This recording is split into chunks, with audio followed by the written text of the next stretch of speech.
वाहिगुरू जी का खालसा वाहिगुरू जी की फतेह। अस्सलाम वालेकुम आदाब वर्ज महा ਤੁਹਾਡੀ ਹੋਸਟ ਨੀਲਮ ਕੌਰ ਤੇ ਮੈਂ ਟੀਵੀ ਰਿਪੋਰਟ ਦੇ ਸਾਰੇ ਦਰਸ਼ਕਾਂ ਤੇ ਸਰੋਤਿਆਂ ਨੂੰ ਜੀ ਆਇਆਂ ਕਹਿੰਦੀ ਹਾਂ ਪ੍ਰੋਗਰਾਮ ਸੱਚੋ ਸੱਚ ਵਿੱਚ ਜਿਹੜੇ ਇਸ ਪ੍ਰੋਗਰਾਮ ਨਾਲ ਦੇਸ਼ਾਂ ਵਿਦੇਸ਼ਾਂ ਤੋਂ ਜੁੜ ਚੁੱਕੇ ਨੇ।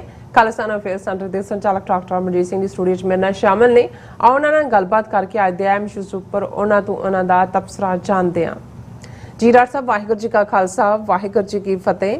हाँ जी नीलम कौर जी ਤੁਹਾਨੂੰ ਵੀ ਤੇ ਦੁਨੀਆ ਭਰ 'ਚ ਬੈਠੇ ਸਾਡੇ ਬਹੁਤ ਹੀ ਪਿਆਰੇ ਸੋਹਣੇ ਸਿਆਣੇ ਟੀਵੀ 84 ਦੇ ਵਿਊਅਰਸ ਨੂੰ ਵੀ ਵਾਹਿਗੁਰੂ ਜੀ ਕਾ ਖਾਲਸਾ ਵਾਹਿਗੁਰੂ ਜੀ ਕੀ ਫਤਿਹ ਤੇ ਸਾਡੇ ਬਹੁਤ ਹੀ ਪਿਆਰੇ ਮੁਸਲਮਾਨ ਭੈਣਾਂ ਭਰਾਵਾਂ ਨੂੰ अस्सलाम वालेकुम। जी डॉक्टर साहब जी आनू प्रोग्राम सचो सच विच बहुत शुक्रिया जी। डॉक्टर साहब आज 12 सितंबर 2022 28 भादो नानकशाही संमत 554 ਦਾ ਦਿਨ ਹੈ ਤੇ ਡਾਕਟਰ ਸਾਹਿਬ ਪ੍ਰੋਗਰਾਮ ਸ਼ੁਰੂ ਕਰਨ ਤੋਂ ਪਹਿਲਾਂ ਅਸੀਂ ਦਰਸ਼ਕਾਂ ਤੇ ਸਰੋਤਿਆਂ ਨੂੰ ਹਮੇਸ਼ਾ ਤਰ੍ਹਾਂ ਦਾ ਸੀ ਵਿਊਅਰਸ ਜੇ ਤੁਸੀਂ ਹੱਕ ਸੱਚ ਇਨਸਾਫ ਤੇ ਪੈਰਾ ਦਿੰਦਾ ਇੱਕੋ ਇੱਕ ਚੈਨਲ ਟੀਵੀ 84 ਨੂੰ ਦੇਖਣਾ ਚਾਹੁੰਦੇ ਹੋ ਤਾਂ ਤੁਸੀਂ ਦੇਖ ਸਕਦੇ ਹੋ ਸਪੈਕਟਰਮ ਕੇਬਲ ਆਸ਼ੀਨ ਕੇਬਲ ਬੈਲਫਾਵ cable Canada Roku Jadoo box ਸ਼ਾਵਾ ਫੇਸਬੁੱਕ ਟੀਵੀ 84 ਦੀ ਐਪ ਰਾਹੀਂ online streaming and IP box ਤੇ ਤੁਸੀਂ ਟੀਵੀ 84 ਨੂੰ ਦੇਖ ਸਕਦੇ ਹੋ। ਵਿਊਅਰਸ ਜੇ ਤੁਸੀਂ ਟੀਵੀ 84 ਨਾਲ ਪ੍ਰੋਗਰਾਮ ਸੱਚੋ ਸੱਚ ਨਾਲ ਫੇਸਬੁੱਕ ਰਾਹੀਂ ਜੁੜੇ ਤਾਂ ਵੱਧ ਲਾਈਕ ਕਰੋ ਤੇ ਸ਼ੇਅਰ ਕਰੋ ਅਤੇ ਨਾਲ ਹੀ YouTube ਤੇ ਸਬਸਕ੍ਰਾਈਬ ਵੀ ਕਰੋ। ਇਹ ਵੀ ਦੱਸ ਦਿਓ ਕਿ ਤੁਸੀਂ ਟੀਵੀ 84 ਦੀ ਐਪ ਨੂੰ ਐਂਡਰੋਇਡ ਐਂਡ ਐਪ ਸਟੋਰ ਤੇ ਡਾਊਨਲੋਡ ਕਰਕੇ ਜੋ ਟੀਵੀ 84 ਦੀ ਲਾਈਵ ਸਟ੍ਰੀਮ ਇਸ ਨੂੰ ਤੁਸੀਂ 24 ਆਵਰਸ ਦੇਖ ਸਕਦੇ ਹੋ। ਵਿਊਅਰਸ ਇਸ ਵੀਕ ਦਾ ਪਹਿਲਾ ਪ੍ਰੋਗਰਾਮ ਕਰਨ ਜਾ ਰਹੇ ਹਾਂ ਔਰ ਆਸ ਕਰਦੇ ਹਾਂ ਕਿ ਜਿਹੜਾ ਤੁਹਾਡਾ ਵੀਕਐਂਡ ਹੈ ਬਹੁਤ ਹੀ ਵਧੀਆ ਗੁਜ਼ਰਿਆ ਹੋਏਗਾ। ਸੋ ਅੱਜ ਦੇ ਪ੍ਰੋਗਰਾਮ ਦੇ ਵਿੱਚ ਜਿਹੜੇ ਵੀਕਐਂਡ ਦੇ ਹਵਾਲੇ ਨਾਲ ਤੇ ਜਿਹੜੇ ਕਰੰਟ ਇਸ਼ੂ ਨੇ ਉਸ ਦੇ ਹਵਾਲੇ ਨਾਲ ਗੱਲਬਾਤ ਹੋਣ ਜਾ ਰਹੀ ਹੈ। ਸੋ ਪਹਿਲਾਂ ਆਪਾਂ ਗੱਲਬਾਤ ਕਰਾਂਗੇ ਸਪਾਂਸਰਸ਼ਿਪ ਦੇ ਹਵਾਲੇ ਨਾਲ ਕਿ ਅੱਜ ਦੇ ਪ੍ਰੋਗਰਾਮ ਸੱਚੋ ਸੱਚ ਨੂੰ ਸਪਾਂਸਰ ਕੀਤਾ ਗਿਆ ਡੈਲਸ ਟੈਕਸਸ ਤੋਂ ਸਰਦਾਰ ਗੋਵਿੰਦਰ ਸਿੰਘ ਜੀ ਅਤੇ ਸਰਦਾਰ ਅਮਨਵੀਰ ਸਿੰਘ ਜੀ ਵੱਲੋਂ। ਸੋ ਇਹਨਾਂ ਨੇ ਨੌਜਵਾਨ ਆਗੂ ਪ੍ਰਿਤਪਾਲ ਸਿੰਘ ਦੇ ਹੱਕ ਵਿੱਚ ਲਾਮਬੰਦ ਹੋਣ ਦੀ ਬੇਨਤੀ ਕੀਤੀ ਹੈ ਔਰ ਨਾਲ ਹੀ ਤਾਕੀਦ ਕੀਤੀ ਹੈ ਕਿ ਸਾਡਾ ਦੁਸ਼ਮਣ ਚਲਾਕ ਹੋਣ ਦੇ ਨਾਲ ਘਟਿਆ ਵੀ ਹੈ, ਹਮੇਸ਼ਾ ਪਿੱਠ ਤੇ ਵਾਰ ਕਰਦਾ ਹੈ। ਦੀਪ ਸਿੱਧੂ ਵਾਂਗ ਕੋਈ ਅਣਸੁਖਾਵੀਂ ਘਟਨਾ ਤੋਂ ਬਚਣ ਦੀ ਲਈ ਜਿਹੜੇ ਸੁਚੇਤ ਰਹੀਏ ਅਤੇ ਤਿਆਰੀ ਰੱਖੀਏ। ਸੋ ਕੌਮੀ ਘਾਟ ਦੀ ਪ੍ਰਾਪਤੀ ਤੋਂ ਬਿਨਾਂ ਸਾਡਾ ਗੁਜ਼ਾਰਾ ਨਹੀਂ ਹੋਣਾ, ਵਾਹਿਗੁਰੂ ਮਿਹਰ ਕਰਨ। ਸੋ ਅੱਜ ਦੀ ਸਪਾਂਸਰਸ਼ਿਪ ਲਈ ਅਸੀਂ ਸਰਦਾਰ ਗੋਵਿੰਦਰ ਸਿੰਘ ਜੀ ਅਤੇ ਸਰਦਾਰ ਅਮਨਵੀਰ ਸਿੰਘ ਜੀ ਹੋਰਾਂ ਦਾ ਤਹਿ ਦਿਲ ਤੋਂ ਧੰਨਵਾਦ ਕਰਦੇ ਹਾਂ ਔਰ ਤੁਹਾਨੂੰ ਵੀ ਅਪੀਲ ਤੇ ਬੇਨਤੀ ਕਰਦੇ ਹਾਂ ਕਿ ਤੁਸੀਂ ਪ੍ਰੋਗਰਾਮ ਸੱਚੋ ਸੱਚ ਨੂੰ ਵੱਧ ਤੋਂ ਵੱਧ ਸਪਾਂਸਰ ਕਰੋ। ਸਪਾਂਸਰਸ਼ਿਪ ਲਈ ਤੁਸੀਂ ਸਾਨੂੰ ਕਾਲ ਕਰ ਸਕਦੇ ਹੋ ਸਾਡੇ ਫੋਨ ਨੰਬਰ ਤੇ 5166191984 ਸੇਮ ਨੰਬਰ ਤੇ WhatsApp ਕਰ ਸਕਦੇ ਹੋ। ਤੁਸੀਂ ਸਾਨੂੰ ਈਮੇਲ ਵੀ ਕਰ ਸਕਦੇ ਹੋ info@tv84.tv ਤੇ। ਸੋ ਵਿਊਅਰਸ ਪਹਿਲੇ ਸੈਗਮੈਂਟ ਦੇ ਵਿੱਚ ਗੱਲਬਾਤ ਹੋਵੇਗੀ ਕਿ 6 ਫੋਰ ਜਸਟਿਸ ਦੇ ਹਵਾਲੇ ਨਾਲ ਕਿ ਜੂਨ 84 ਦੇ ਘੱਲੂਘਾਰੇ ਨੇ ਖਾਲਿਸਤਾਨ ਮੁਲਕ ਦੀ ਨੀਂਹ ਰੱਖ ਦਿੱਤੀ ਸੀ ਔਰ ਲਗਭਗ 38 ਵਰਿਆਂ ਬਾਅਦ 6 ਫੋਰ ਜਸਟਿਸ ਵੱਲੋਂ ਪੰਜਾਬ ਰੈਫਰੈਂਡਮ ਦਾ ਵਰਤਾਰਾ ਸਿੱਖ ਆਜ਼ਾਦੀ ਮਾਰਚ ਦੀ ਜਿਹੜੀ ਪੇਸ਼ ਕਦਮੀ ਹੈ।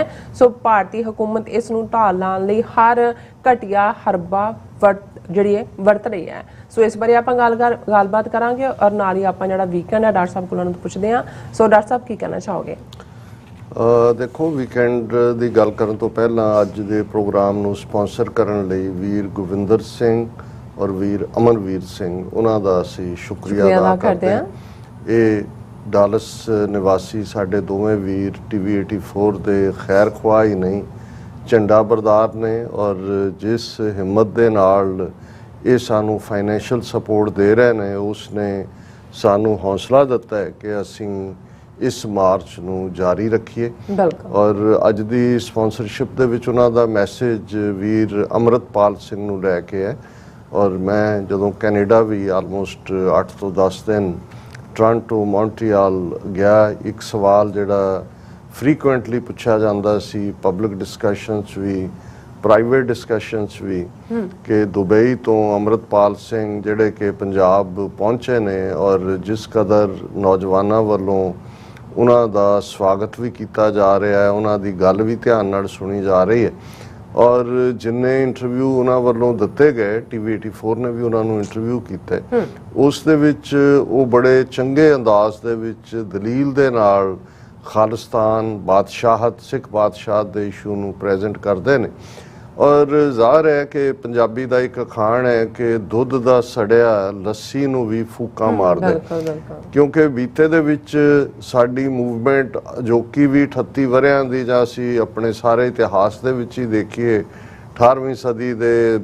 ਧਿਆਨ ਸਿੰਘ ਗੁਲਾਬ ਸਿੰਘ ਸੁਚੇਤ ਸਿੰਘ ਪਹਾੜਾ ਸਿੰਘ ਤੋਂ ਲੈ ਕੇ 47 ਦੇ ਦੌਰ ਦੇ ਫਿਰ ਉਸ ਦੌਰ ਦੀ ਅਕਾਲੀ ਲੀਡਰਸ਼ਿਪ फिर बादल टोड़ा तलवंडी का दौर के एक पासे ਧਰਮ ਯੁੱਧ ਮੋਰਚਾ ਲੱਗਾ ਹੋਇਆ ਹੈ, ਦੂਸਰੇ ਪਾਸੇ 18 ਤੋਂ ਜ਼ਿਆਦਾ ਖੁਫੀਆ ਮੀਟਿੰਗਾਂ ਇਹ ਕਰ ਰਹੇ ਨੇ। ਸੋ ਜ਼ਾਹਰ ਹੈ ਕਿ ਵੀ ਇਹ ਤਾਂ ਸਰਕਾਰ ਦੇ ਨਾਲ ਰਲੇ ਹੋਏ ਸੀ। ਇਸੇ ਤਰ੍ਹਾਂ ਜੁਝਾਰੂ ਲਹਿਰ ਦੇ ਪੀਰੀਅਡ 'ਚ ਵੀ ਜਿਹੜੇ ਵੱਡੇ ਵੱਡੇ ਨਾਂ ਉੱਭਰ ਕੇ ਸਾਹਮਣੇ ਆਏ, ਖਾਸ ਤੌਰ ਤੇ ਪੋਲੀਟੀਕਲ ਲੀਡਰਸ਼ਿਪ ਔਰ ਅਕਾਲ ਤਖਤ ਦੇ ਸਰਬੱਤ ਖਾਲਸਾ ਵੱਲੋਂ ਥਾਪੇ ਜਾਣ ਵਾਲੇ ਜਥੇਦਾਰ, ਐਕਟਿੰਗ ਜਥੇਦਾਰ ਔਰ ਉਸ ਤੋਂ ਬਾਅਦ ਹੋਰਨਾਂ ਦੀ ਵੀ ਕਾਰਗੁਜ਼ਾਰੀ, ਮੈਂ ਵੇਰਵੇ 'ਚ ਨਹੀਂ ਜਾਵਾਂਗਾ, ਉਸ ਨੇ ਉਪਰਾਮ ਵੀ ਕੀਤਾ ਕੌਮ ਨੂੰ। ਔਰ ਜਦੋਂ ਜਿਉਂ-ਜਿਉਂ ਕੁਝ ਸਾਧਨਾ ਰਾਹੀਂ ਇਹ ਗੱਲ ਸਾਹਮਣੇ ਆਉਂਦੀ ਰਹੀ ਕਿ ਭਾਈ ਕਿਹਨੂੰ ਕਿਹਨੇ ਕਿੱਥੇ ਫਿੱਟ ਕੀਤਾ, ਉਹਨੇ ਕੀ ਰੋਲ ਅਦਾ ਕੀਤਾ, ਸੋ ਜ਼ਾਹਰ ਹੈ ਕਿ ਇਸ ਸਾਰੇ ਦੇ ਚੱਲਦਿਆਂ ਇਹ ਇੱਕ ਜੈਨੂਇਨ ਕੰਸਰਨ ਵੀ ਹੈ ਜਿਹੜੇ ਪੰਥ ਨੂੰ ਪਿਆਰ ਕਰਨ ਵਾਲੇ ਨੇ ਕਿ ਭਾਈ ਜੈਨੂਇਨਨੈਸ ਕਿਸੇ ਬੰਦੇ ਦੀ ਪਰਖੀ ਜਾਏ। ਕਈਆਂ ਦਾ ਇਹ ਵੀ ਕਹਿਣਾ ਸੀ ਕਿ ਜੀ ਅਚਾਨਕ ਇੱਕਦਮ ਕਿਵੇਂ ਜਿਹੜਾ ਉਹਨਾਂ ਨੂੰ ਲਾਂਚ ਕੀਤਾ ਗਿਆ, ਜਾਂ ਕੁਝ ਜਿਹੜੇ ਮੈਂ ਕਲੱਬ ਹਾਊਸ ਜਾਂ ਦੂਸਰਿਆਂ ਤੇ ਡਿਸਕਸ਼ਨ ਸੁਣੀਆਂ ਨੇ, ਕਿਉਂਕਿ ਬੰਦੇ ਭਾਗਾਂ ਨੂੰ ਦੀਪ ਸਿੱਧੂ ਨੇ ਆਪਣੀ ਹਯਾਤੀ ਦੇ ਵੇਲੇ ਵਾਰਿਸ ਪੰਜਾਬ ਦੇ ਜਥੇਬੰਦੀ ਬਣਾਈ,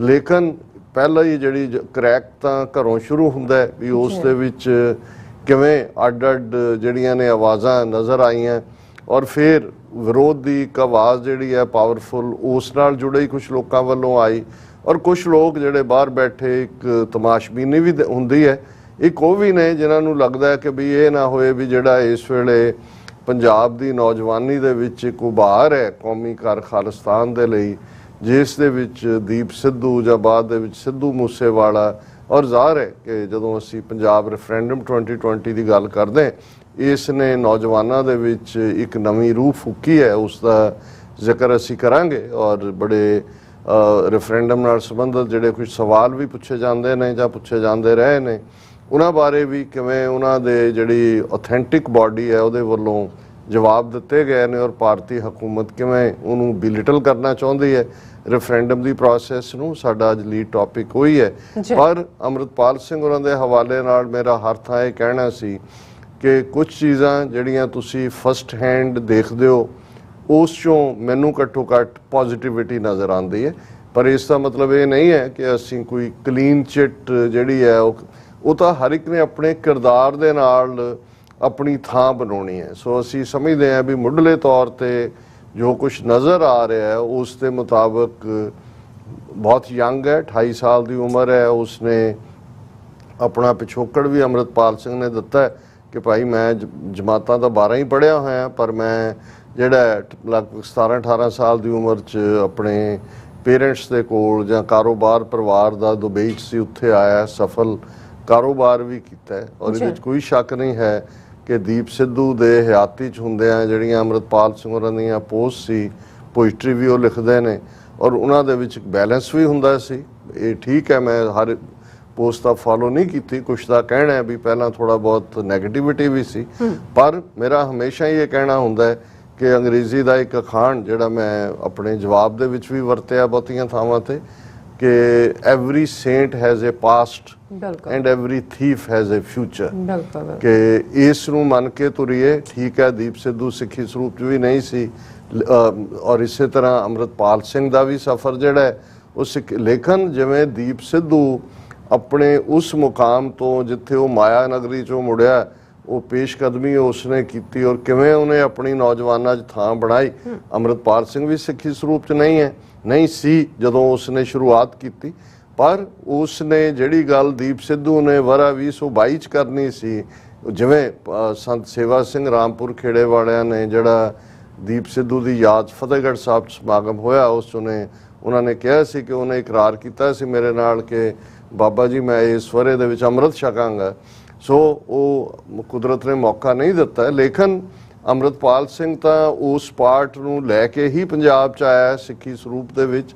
ਅਜੇ ਉਸਨੇ ਕਿਹਾ ਵੀ ਮੈਂ ਜਥੇ ਦੇ ਨਾਲ ਪੂਰੇ ਬਾਕੀਆਂ ਨੂੰ ਵੀ ਤਿਆਰ ਕੀਤਾ ਜਾ ਰਿਹਾ ਅੰਮ੍ਰਿਤ ਛਕਣਾ, ਔਰ ਮੈਂ ਸਮਝਦਾ ਕਿ ਵੀ ਸਾਨੂੰ ਜਿਹੜਾ ਹੈ ਉਹ ਜਿਹੜੀ ਕਾਰਗੁਜ਼ਾਰੀ ਹੈ ਉਸ ਦੇ ਉੱਤੇ ਫੋਕਸ ਰੱਖਣਾ ਚਾਹੀਦਾ।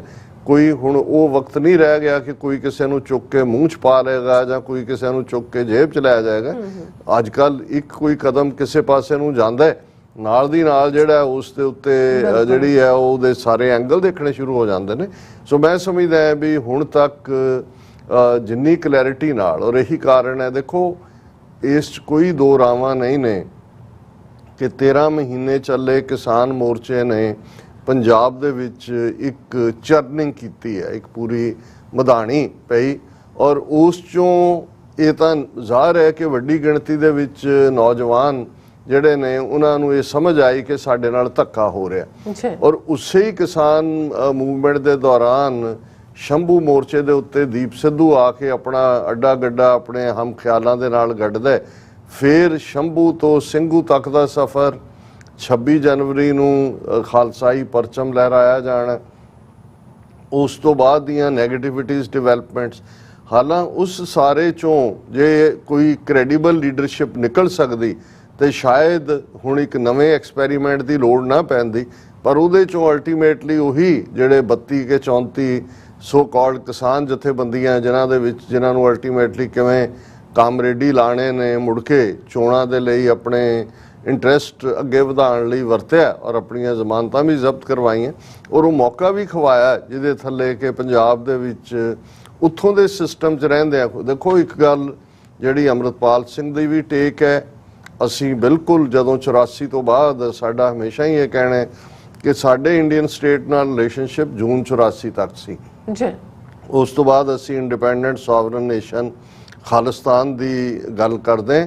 ਸਾਡਾ ਉਹਨਾਂ ਦੇ ਨਾ ਇਲੈਕਸ਼ਨ ਸਿਸਟਮ 'ਚ, ਨਾ ਉਹਨਾਂ ਦੀ ਜੁਡੀਸ਼ਰੀ 'ਚ, ਨਾ ਉਹਨਾਂ ਦੇ ਪੋਲੀਟੀਕਲ ਸਿਸਟਮ 'ਚ ਸਾਡਾ ਕੋਈ ਯਕੀਨ ਨਹੀਂ ਹੈ ਔਰ ਅਸੀਂ ਉਸ ਸਭ ਨੂੰ ਨਕਾਰਦੇ ਹਾਂ।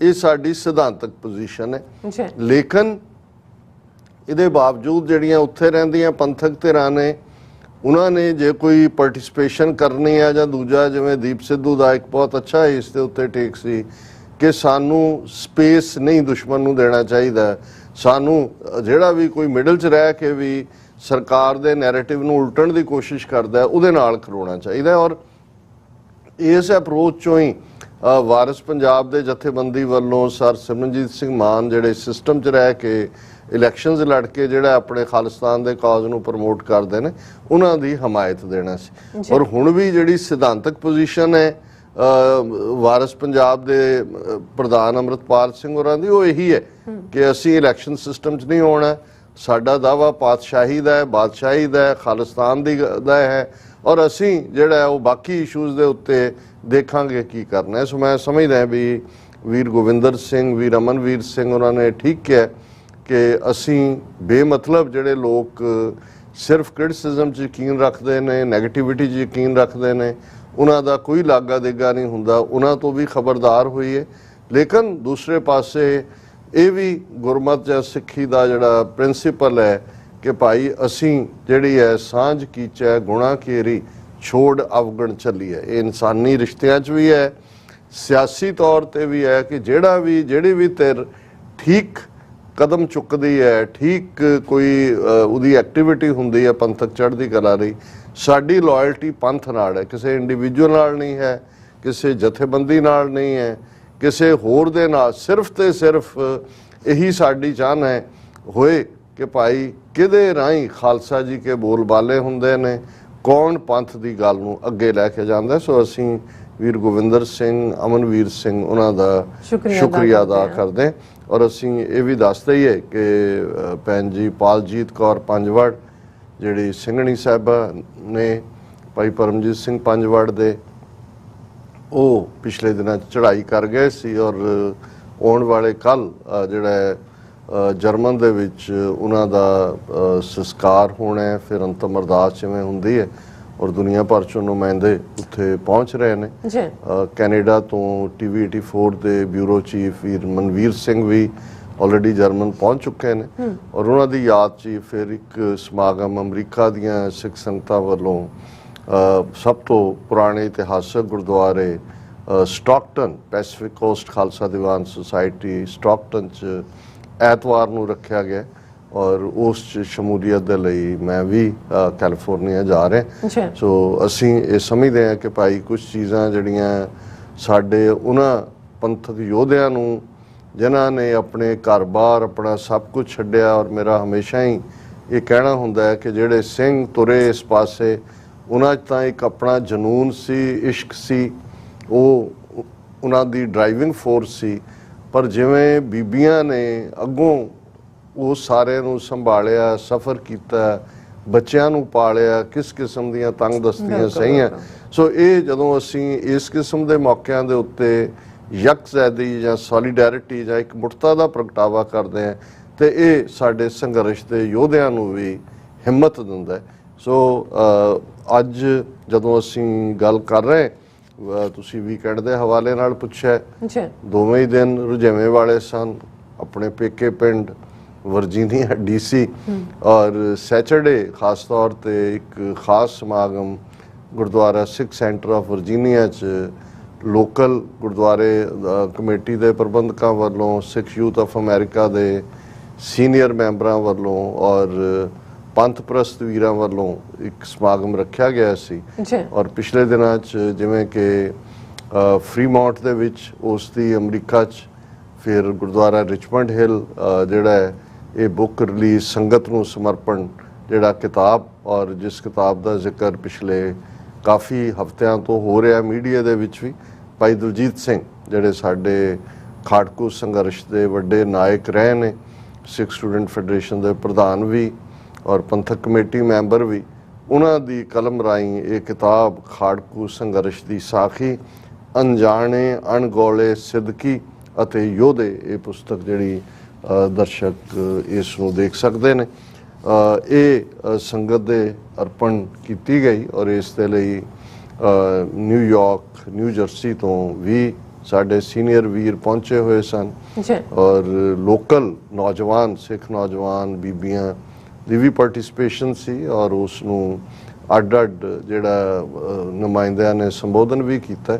ਹਾਲਾਂਕਿ ਮੁੱਖ ਤੌਰ ਦੇ ਉੱਤੇ ਤਾਂ ਭਾਈ ਦਲਜੀਤ ਸਿੰਘ, ਜਿਨ੍ਹਾਂ ਨੂੰ ਵੀਡੀਓ ਲਿੰਕ ਰਾਹੀਂ ਲੁਧਿਆਣੇ ਤੋਂ, ਜਿੱਥੇ ਉਹ ਰਹਿੰਦੇ ਨੇ ਹੁਣ, ਲਾਈਨ ਤੇ ਲਿਆ ਗਿਆ ਸੀ ਔਰ ਉਹਨਾਂ ਨੂੰ ਇੰਟਰੋਡਿਊਸ ਕਰਾਉਣ ਲਈ ਮੈਨੂੰ ਕਿਹਾ ਗਿਆ। ਔਰ ਮੈਂ ਜੋ ਉਹਨਾਂ ਦੀ ਪਰਸਨੈਲਿਟੀ ਵੀ ਹੈ, ਯੋਗਦਾਨ ਵੀ ਹੈ ਔਰ ਖ਼ਾਸ ਤੌਰ ਤੇ ਜਿਹੜਾ ਕਿਤਾਬ ਦਾ ਸਬਜੈਕਟ ਹੈ, ਜਿਵੇਂ ਮੈਂ ਪਹਿਲਾਂ ਕਿਹਾ ਵੀ ਇੱਕ ਉਹ ਯੋਧੇ ਨੇ ਜਿਨ੍ਹਾਂ ਦੀ ਕੁਰਬਾਨੀ ਦਾ ਜ਼ਿਕਰ ਹੋਇਆ, ਉਹਨਾਂ ਦੀਆਂ ਬਹਾਦਰੀ ਦੀਆਂ ਗਾਥਾਵਾਂ, ਉਹ ਬੇਅੰਤ ਸਿੰਘ, ਸਤਵੰਤ ਸਿੰਘ, ਜਿੰਦੇ, ਸੁੱਖੇ, ਭਾਈ ਰਾਜੋਆਣਾ, ਭਾਈ ਹਵਾਰਾ, ਭਾਈ ਦਿਲਾਵਰ ਸਿੰਘ, ਬਹੁਤ ਸਾਰੇ ਨੇ ਜਿਨ੍ਹਾਂ ਨੂੰ ਬਹੁਤ ਮਾਣ ਸਨਮਾਨ ਵੀ ਮਿਲਿਆ ਕਿਉਂਕਿ ਉਹਨਾਂ ਦੇ ਨਾਂ ਨੂੰ, ਕਿਉਂਕਿ ਉਹਨਾਂ ਨੇ ਬਹੁਤ ਵੱਡੇ ਕਾਰਨਾਮੇ ਕੀਤੇ।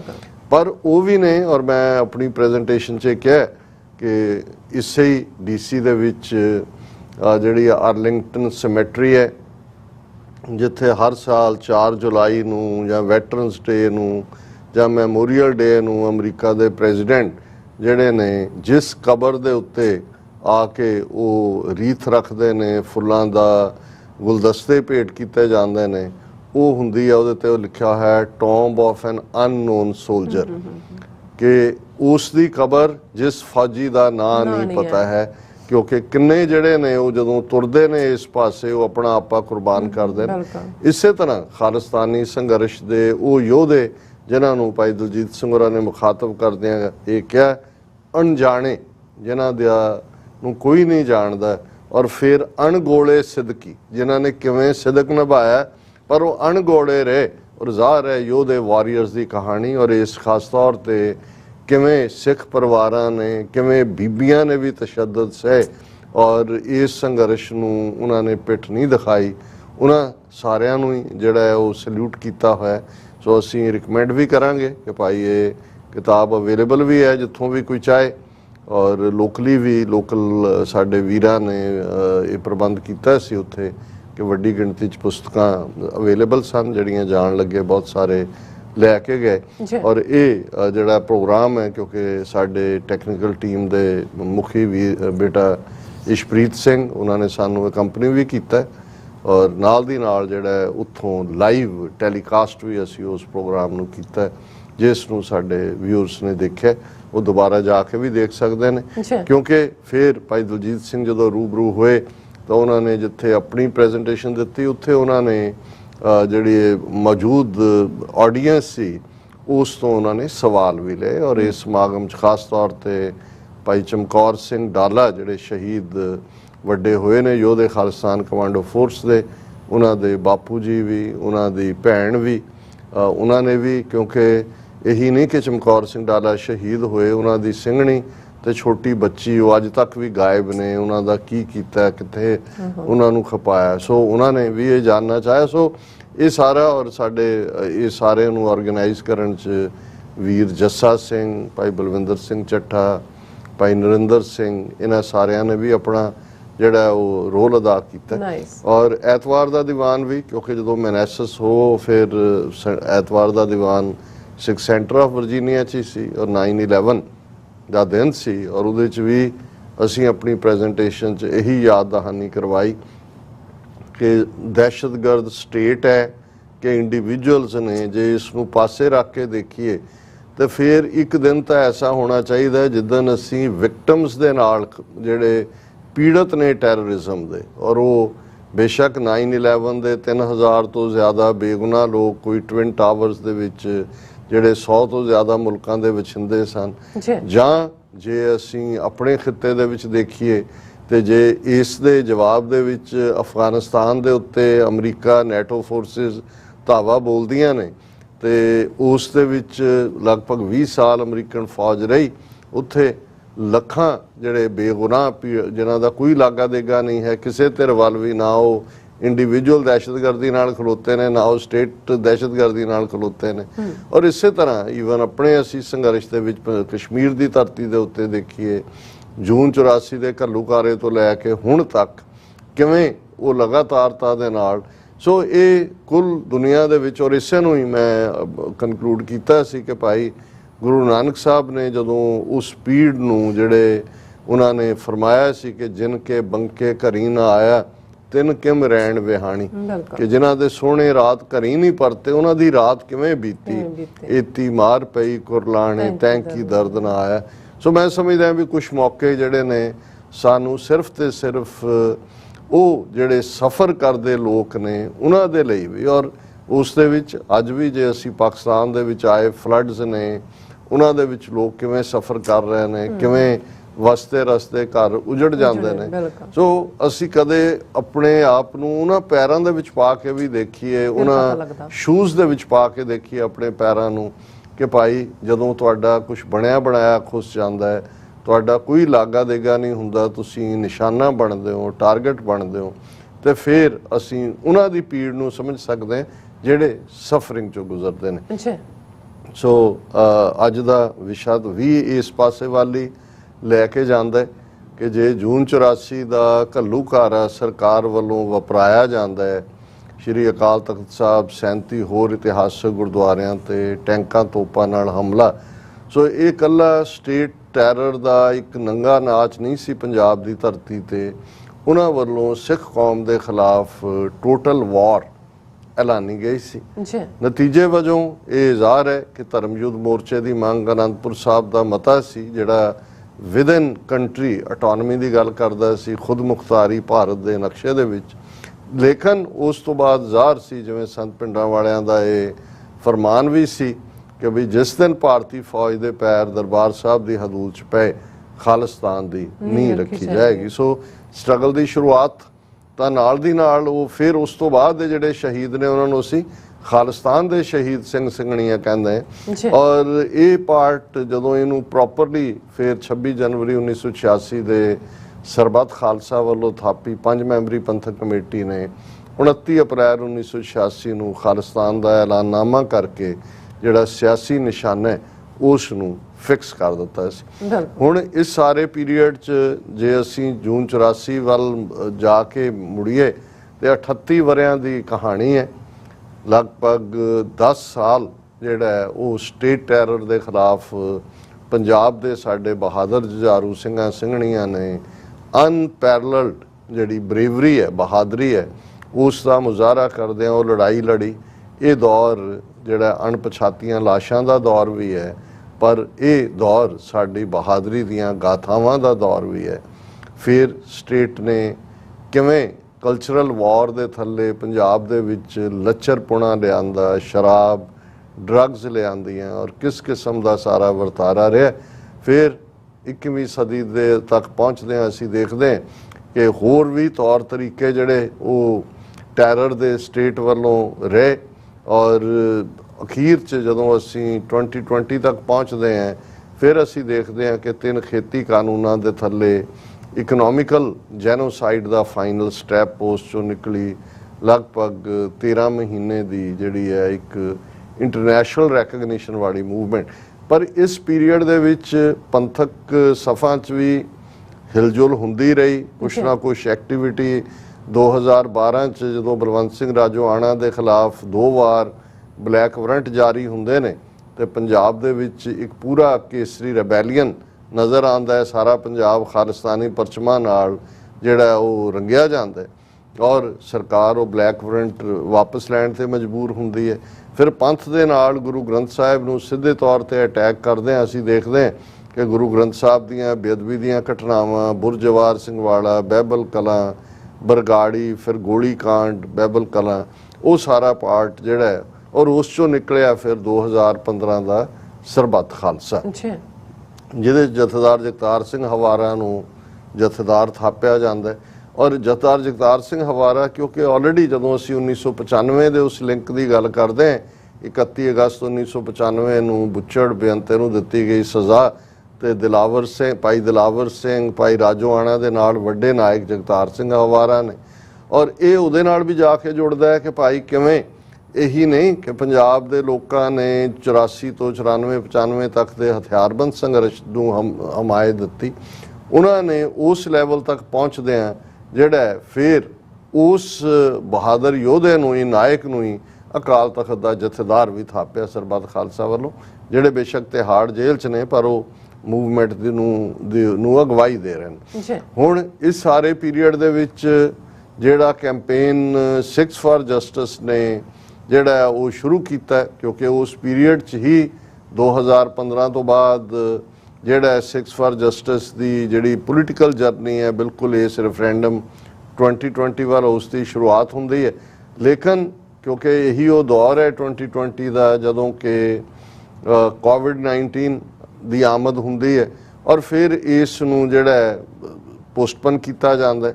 ਲੇਕਿਨ ਅਗਲੇ ਵਰੇ ਤੱਕ ਪਹੁੰਚਦੇ ਆ ਇੰਗਲੈਂਡ ਤੋਂ ਇਸ ਦੀ ਸ਼ੁਰੂਆਤ ਹੁੰਦੀ ਹੈ, ਲੰਡਨ ਤੋਂ, ਫਿਰ ਇਟਲੀ ਜਿਸ ਦੇ ਵਿੱਚ ਉਹ UK ਹੋਏ, ਇਟਲੀ ਹੋਏ, ਫਰਾਂਸ ਹੋਏ, ਭਰਵਾਂ ਹੁੰਗਾਰਾ ਮਿਲਦਾ। ਮੈਂ ਵੇਰਵੇ 'ਚ ਨਹੀਂ ਜਾਵਾਂਗਾ, ਆਪਣੇ ਆਪ 'ਚ ਤਸਵੀਰਾਂ ਔਰ ਭਾਰਤੀ ਮੀਡੀਆ ਦੀ ਬੌਖਲਾਹਟ ਦੱਸਦੀ ਹੈ ਕਿ ਕਿਵੇਂ ਹੁਣ ਇਹ ਰੈਫਰੈਂਡਮ ਜਿਹੜਾ ਹੈ ਉਸ ਦਾ ਕੈਨੇਡਾ ਵਿਚਲਾ ਪੜਾਅ, ਜਿਹਦੇ 'ਚ ਕਿ ਬੜੀ ਜ਼ੀਲ ਦੇ ਨਾਲ ਸਿੱਖਸ ਫਾਰ ਜਸਟਿਸ ਦੇ ਐਕਟਿਵਿਸਟ ਦਰਜਨਾਂ ਦੀ ਗਿਣਤੀ ਦੇ ਵਿੱਚ ਵਲੰਟੀਅਰਸ ਟੋਰਾਂਟੋ 'ਚ ਕੈਂਪ ਦਾ ਉਹਨਾਂ ਨੇ ਕੀਤਾ ਹੋਇਆ ਪਿਛਲੇ 1 ਮਹੀਨੇ ਤੋਂ। ਔਰ 18 ਸਤੰਬਰ ਦਾ ਉਹ ਦਿਨ ਹੈ ਜਦੋਂ ਕਿ ਇਹ ਜਿਹੜਾ ਉਸ ਦੀਆਂ ਵੋਟਾਂ ਪੈਣੀਆਂ ਨੇ। ਹੁਣ ਇਸ ਸਾਰੇ ਦੌਰ ਦੇ ਵਿੱਚ ਸਵਾਲ ਵੀ ਜ਼ਾਹਰ ਹੈ ਸਾਨੂੰ ਵੀ ਪੁੱਛੇ ਜਾਂਦੇ ਨੇ, ਅਸੀਂ ਆਪਣੀ ਸੀਮਤ ਜਿੰਨਾ ਕੁ ਸਾਡਾ ਗਿਆਨ ਹੈ ਉਸ ਮੁਤਾਬਕ ਆਨਸਰ ਦੇਣ ਦੀ ਕੋਸ਼ਿਸ਼ ਵੀ ਕਰਦੇ ਹਾਂ। ਪਰ ਹਮੇਸ਼ਾ ਮੇਰਾ ਇਹ ਕਹਿਣਾ ਸੀ ਕਿ ਇਹ ਇੱਕ ਵੈਲ ਵਿਦਨ ਦਾ ਐਂਬਿਟ ਹੈ ਇੰਟਰਨੈਸ਼ਨਲ ਲਾਅ ਦੇ ਔਰ UN ਚਾਰਟਰ ਦੇ। ਔਰ ਇਹ ਇਵੇਂ ਨਹੀਂ ਹੈ ਕਿ ਜਿਹੜੀ ਇੱਕ ਬਕਸਾ ਰੱਖਿਆ ਉਹਦੇ ਜਿਹੜਾ ਮਰਜ਼ੀ ਆ ਕੇ ਉਹਦੇ 'ਚ ਪਾ ਰਿਹਾ, ਉਹਦੀ ਇੱਕ ਪ੍ਰੋਸੈਸ ਹੈ, ਸਕਰੀਨਿੰਗ ਪ੍ਰੋਸੈਸ ਹੈ, ਇੰਟਰਨੈਸ਼ਨਲ ਲੈਵਲ ਦੀ ਬੈਲਟ ਐਸੋਸੀਏਸ਼ਨਸ ਜਿਹੜੀ ਹੈ ਇਸ 'ਚ ਇਨਵੋਲਵ ਨੇ। ਇਸ ਨੂੰ ਇਹ ਠੀਕ ਹੈ ਕਿ ਨਾਨ ਬਾਈਂਡਿੰਗ ਹੈ, ਇਹ ਕੋਈ UN ਸਪਾਂਸਰਡ ਵੀ ਨਹੀਂ ਹੈ, ਉਹ ਇੰਡੀਆ ਸਪਾਂਸਰਡ ਵੀ ਨਹੀਂ ਹੈ ਜਿਵੇਂ ਕੰਟਰੀ ਸਪਾਂਸਰਡ ਕਿਊਬੈਕ ਦਾ ਕੈਨੇਡਾ 'ਚ ਸੀ ਜਾਂ ਸਕਾਟਲੈਂਡ ਦਾ UK 'ਚ ਸੀ। ਪਰ ਇਹ ਸਾਡੀ ਸਟਰਗਲ ਨੂੰ ਅੱਗੇ ਲੈ ਕੇ ਜਾਂਦਾ ਹੈ ਕਿਉਂਕਿ ਇਹ ਵਿਲ ਆਫ ਦਾ ਪੀਪਲ ਹੈ ਕਿ ਭਾਈ ਸਰਕਾਰ ਨੇ ਉੱਥੇ ਸਾਡੇ ਹੋਮਲੈਂਡ ਨੂੰ ਆਰਮੀ ਜੈਕ ਬੂਟ ਦੇ ਨਾਲ ਆਕੂਪਾਈ ਕੀਤਾ ਹੋਇਆ, ਉੱਥੇ ਲੋਕਾਂ ਨੂੰ ਆਜ਼ਾਦੀ ਨਾਲ ਈਵਨ UN ਚਾਰਟਰ ਦੇ ਥੱਲੇ ਆਪਣੀ ਗੱਲ ਕਹਿਣ ਦਾ ਹੱਕ ਨਹੀਂ ਮਿਲਦਾ।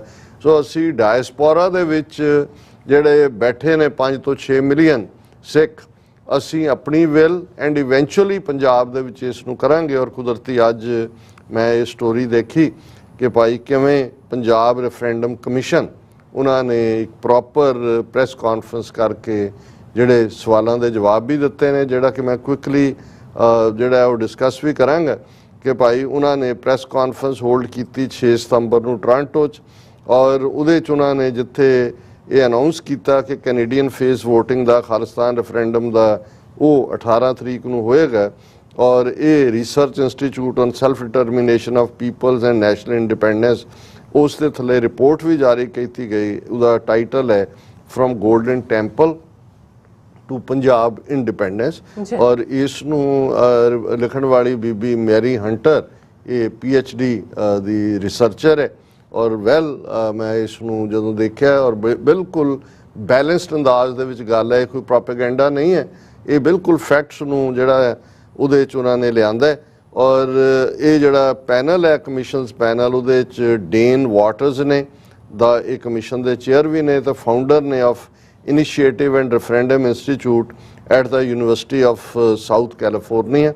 इस तरह मैट क्योवर्टअप ने ये ऑथर ने और पिछले फार्मर काउंसलर ने for regulation of referendums for the British FCO।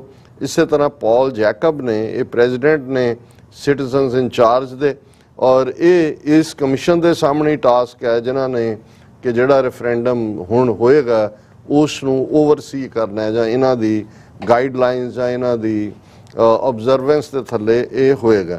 और ये जिहड़ा ऑलरेडी जिवें मैं कहा कि ब्रिटिश और इटैलीयन सिख डायस्पोरा ने लंडन, ब्रैसिका, रोम दे विच ऑलरेडी वोटां पाईयां ने और 18 साल तो वड्डी उम्र दे जिहड़े सिख ने कैनेडा दे विच उन्हां नूं अपॉर्चुनिटी होएगी। और ये जिहड़ा है इहदा एक सवाल जिहड़ा should Indian govern Punjab be an independent country, यही सवाल है कि जिहड़ा भारती कब्जे वाला है पंजाब है वो आज़ाद मुल्क होना चाहिए। और ये ब्रैम्पटन दे विच 18 सितंबर की वोटिंग है और उन्होंने अज ये गल प्रेस कॉन्फ्रेंस एक्सप्लिसिटली कही कि no position on Khalistan referendum. They commented 6 for justice for ensuring that the referendums they have held to date meet international standards and that any coercion is prevented. कि commission इस गल नूं यकीनी बनाउंदा है कि किसी नूं जिहड़े वोट कर रहे हैं किसी दबाव थले नहीं ने, किसी बेमतलब के लालच थले नहीं ने। और ये ऑलरेडी उन्होंने ईवन नंबर भी दिता है इंडिपेंडेंट एक्सपर्ट्स ने कि किवें 30,000 ब्रिटिश सिखां ने वोट किया लंडन च अक्तूबर 31, 2021 नूं। इस तरह फिर जिहड़ा है उन्होंने 6 महीने बाद लगभग 40,000 सिखां ने इस रेफरेंडम दे विच ब्रेशिया इटली दे विच कीता। फिर रोम दे विच 17,000 सिखां ने वोट कास्ट की। और मिस्टर मैट ओवरएप उन्होंने कहा कि many six in Italy have low paid jobs, उन्होंने को बहुत बेचारे छोटे मीनियल जॉब कर, पर वो चेचा जिहड़े ने दूरों ट्रैवल करके आए वोट पाने दे लई। और इसदा मतलब ये है कि भाई this means that whatever way they voted this referendum matters to many people. क्योंकि commission as a independent commission उन्होंने ओवरसी कर रहा सारी प्रोसैस नूं। और फिर उन्होंने कहा कि भाई एक गल उन्होंने क्लीयर की जी असीं रिपीटडली करते हैं ताकि किसी को भुलेखा ना होए कि जी ये रेफरेंडम होने नाल खालिस्तान बन जाना।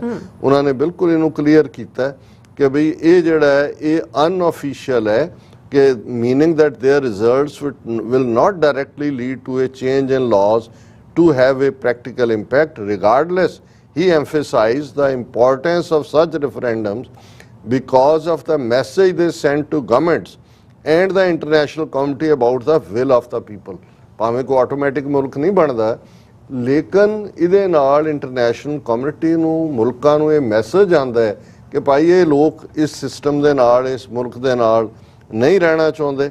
फिर उन्होंने कहा कि भी जिहड़ी पॉजिटिव आउटकम है ये इसका जिहड़ा इहदे चों एक मोमेंटम क्रिएट होएगी that can lead to achievement of the desired outcome. फिर उन्होंने उन्होंने कहा जी किवें वो नतीजे तक पहुँचाएगी। उन्होंने कहा कि भी जिहड़ी नॉर्वेजियन इंडिपेंडेंस सी स्वीडन दी जां जिहड़ी ब्रैक्सिट वोट सी जदों UK निकलिया उहदे चों यूरोपीयन यूनीयन चों पहला उन्होंने अपनी वोट कराई सो उन्होंने इन्फ्लुएंस किया उन्हें निकलण ने कि भाई साडे लोग नहीं चाहुंदे। इस तरह नॉर्वेजिया जिहड़ी इंडिपेंडेंस वोटिंग सी उहदे थल्ले स्वीडन तो उन्हां दी आज़ादी हुई। फिर उन्होंने एक सवाल के जवाब दे विच कहा कि भी ये जिहड़ा है रेफरेंडम सैल्फ डिटरमीनेशन है which he described as purest form of self expression. होर तुसीं किहड़ा तरीका तुहाडे कोले दस्सण लई कि भाई तुसीं जिहड़ा नहीं रहना चाहुंदे ये सब तो ईजी। इस तरह पॉल जैकब ने यह कहा कि भाई ये जिहड़ा इस तो बैटर होर किहड़ा सिस्टम हो सकता है लोकां दे ओपीनियन नूं जानन दा। और नाल दी नाल उन्होंने जिहड़े first section second section third section दे थल्ले ਜਿਹੜਾ ਉਹਨਾਂ ਨੇ ਗੱਲ ਕਰਦਿਆਂ ਇਹ ਗੱਲ ਕਨਕਲੂਡ ਕੀਤੀ ਕਿ ਭਾਈ ਇਸ 1900 ਤੋਂ ਲੈ ਕੇ 2010 ਤੱਕ ਯਾਨੀ 110 ਸਾਲਾਂ 'ਚ ਜਿਹੜੇ ਨੇ ਉਹ 44 ਸਕਸੈਸਫੁਲ ਸੈਸੈਸ਼ਨ ਅਟੈਂਪਟਸ ਹੋਏ ਨੇ। 44 ਇਸ ਕਿਸਮ ਦੇ ਜਿਹੜੇ ਰੈਫਰੈਂਡਮ ਹੋਏ ਜਿਹਦੇ 'ਚ ਲੋਕਾਂ ਨੇ ਆਪਣੀ ਵਿਲ ਦਿਖਾਈ, ਔਰ ਇਹਨਾਂ ਦੇ ਵਿੱਚ 86% ਜਿਹੜੇ ਨੇ ਉਹ ਸਕਸੈਸਫੁਲ ਰਹੇ। ਜਿਵੇਂ ਅੱਜ ਸਿੱਖ ਰੈਫਰੈਂਡਮ ਹੋ ਰਿਹਾ, ਬੇਸ਼ੱਕ ਇਮੀਡੀਏਟ ਉਹਦਾ ਨਤੀਜਾ ਨਹੀਂ ਹੋਏਗਾ, ਪਰ ਅਲਟੀਮੇਟਲੀ ਉਹ ਮੋਮੈਂਟਮ ਕ੍ਰੀਏਟ ਕਰੇਗਾ ਕਿ ਇੱਕ ਦਿਨ ਇੰਡੀਆ ਨਾਲੋਂ ਜਿਹੜਾ ਸਾਡਾ ਖਹਿੜਾ ਛੁੱਟੇਗਾ। ਔਰ ਇਹ ਉਹਨਾਂ ਨੇ ਕਿਹਾ ਕਿ ਭਾਈ ਅਸੀਂ ਸਾਡੀ ਇਹ ਜ਼ਿੰਮੇਵਾਰੀ ਹੈ ਕਿ ਕੰਪਲੈਕਸਿਟੀ ਦੇ ਬਾਵਜੂਦ ਲੈਜੀਟੀਮੇਟ ਇੰਟਰਨੈਸ਼ਨਲੀ ਰੈਕਗਨਾਈਜ਼ ਰੈਫਰੈਂਡਮ ਜਿਹੜਾ ਉਹ ਕਰਵਾਈਏ ਤਾਂ ਕਿ ਇਹ ਜਿਹੜਾ ਉਹ ਲੀਡ ਕਰੇ peaceful resolution to the conflict.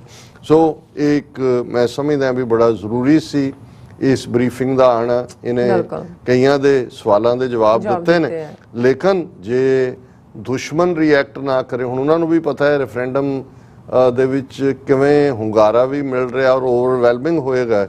ਸੋ ਉਹਨਾਂ ਨੇ ਜਿਹੜੇ ਆਪਣੇ ਟੌਂਟ ਬਟੌਂਟ ਨੇ ਉਹਨਾਂ ਨੂੰ ਵੀ ਚਾਬੀ ਦੇ ਕੇ ਛੱਡ ਦਿੱਤਾ। ਉਹਨਾਂ 'ਚੋਂ ਇੱਕ ਜੋਗਿੰਦਰ ਬਾਸੀ ਨਾਂ ਦਾ ਜਿਹੜਾ, ਮੈਂ ਤਾਂ ਪਤਾ ਨਹੀਂ, ਕਈ ਵਾਰੀ ਸਾਡੇ ਲੋਕ ਵੀ ਜਿਹੜੇ ਲੋਕ ਇਸ ਕਿਸਮ ਦੀਆਂ ਚਟਪਟੀਆਂ ਜਾਂ ਦੂਜੀਆਂ ਗੱਲਾਂ ਸੁਣਨ ਵੱਲ ਜਾਂਦੇ ਨੇ, ਇਹਦੇ ਸ਼ੋਅ ਦਾ ਕਈ ਵਾਰੀ ਮੈਂਸ਼ਨ ਹੁੰਦਾ ਜੀ ਬਹੁਤ ਪੋਪੂਲਰ ਇਹ ਉਹ, ਔਰ ਮੈਨੂੰ ਤਾਂ ਹਮੇਸ਼ਾ ਹੀ ਇਹ ਈਵਨ ਬਿਲੋ ਜਿਹੜੇ ਕੋਈ ਕਾਮਨ ਸਟੈਂਡਰਡ ਸ਼ੋਅ ਵੀ ਹੁੰਦੇ ਨੇ ਉਹਨਾਂ ਤੋਂ ਵੀ ਥੱਲੇ ਲੱਗਾ।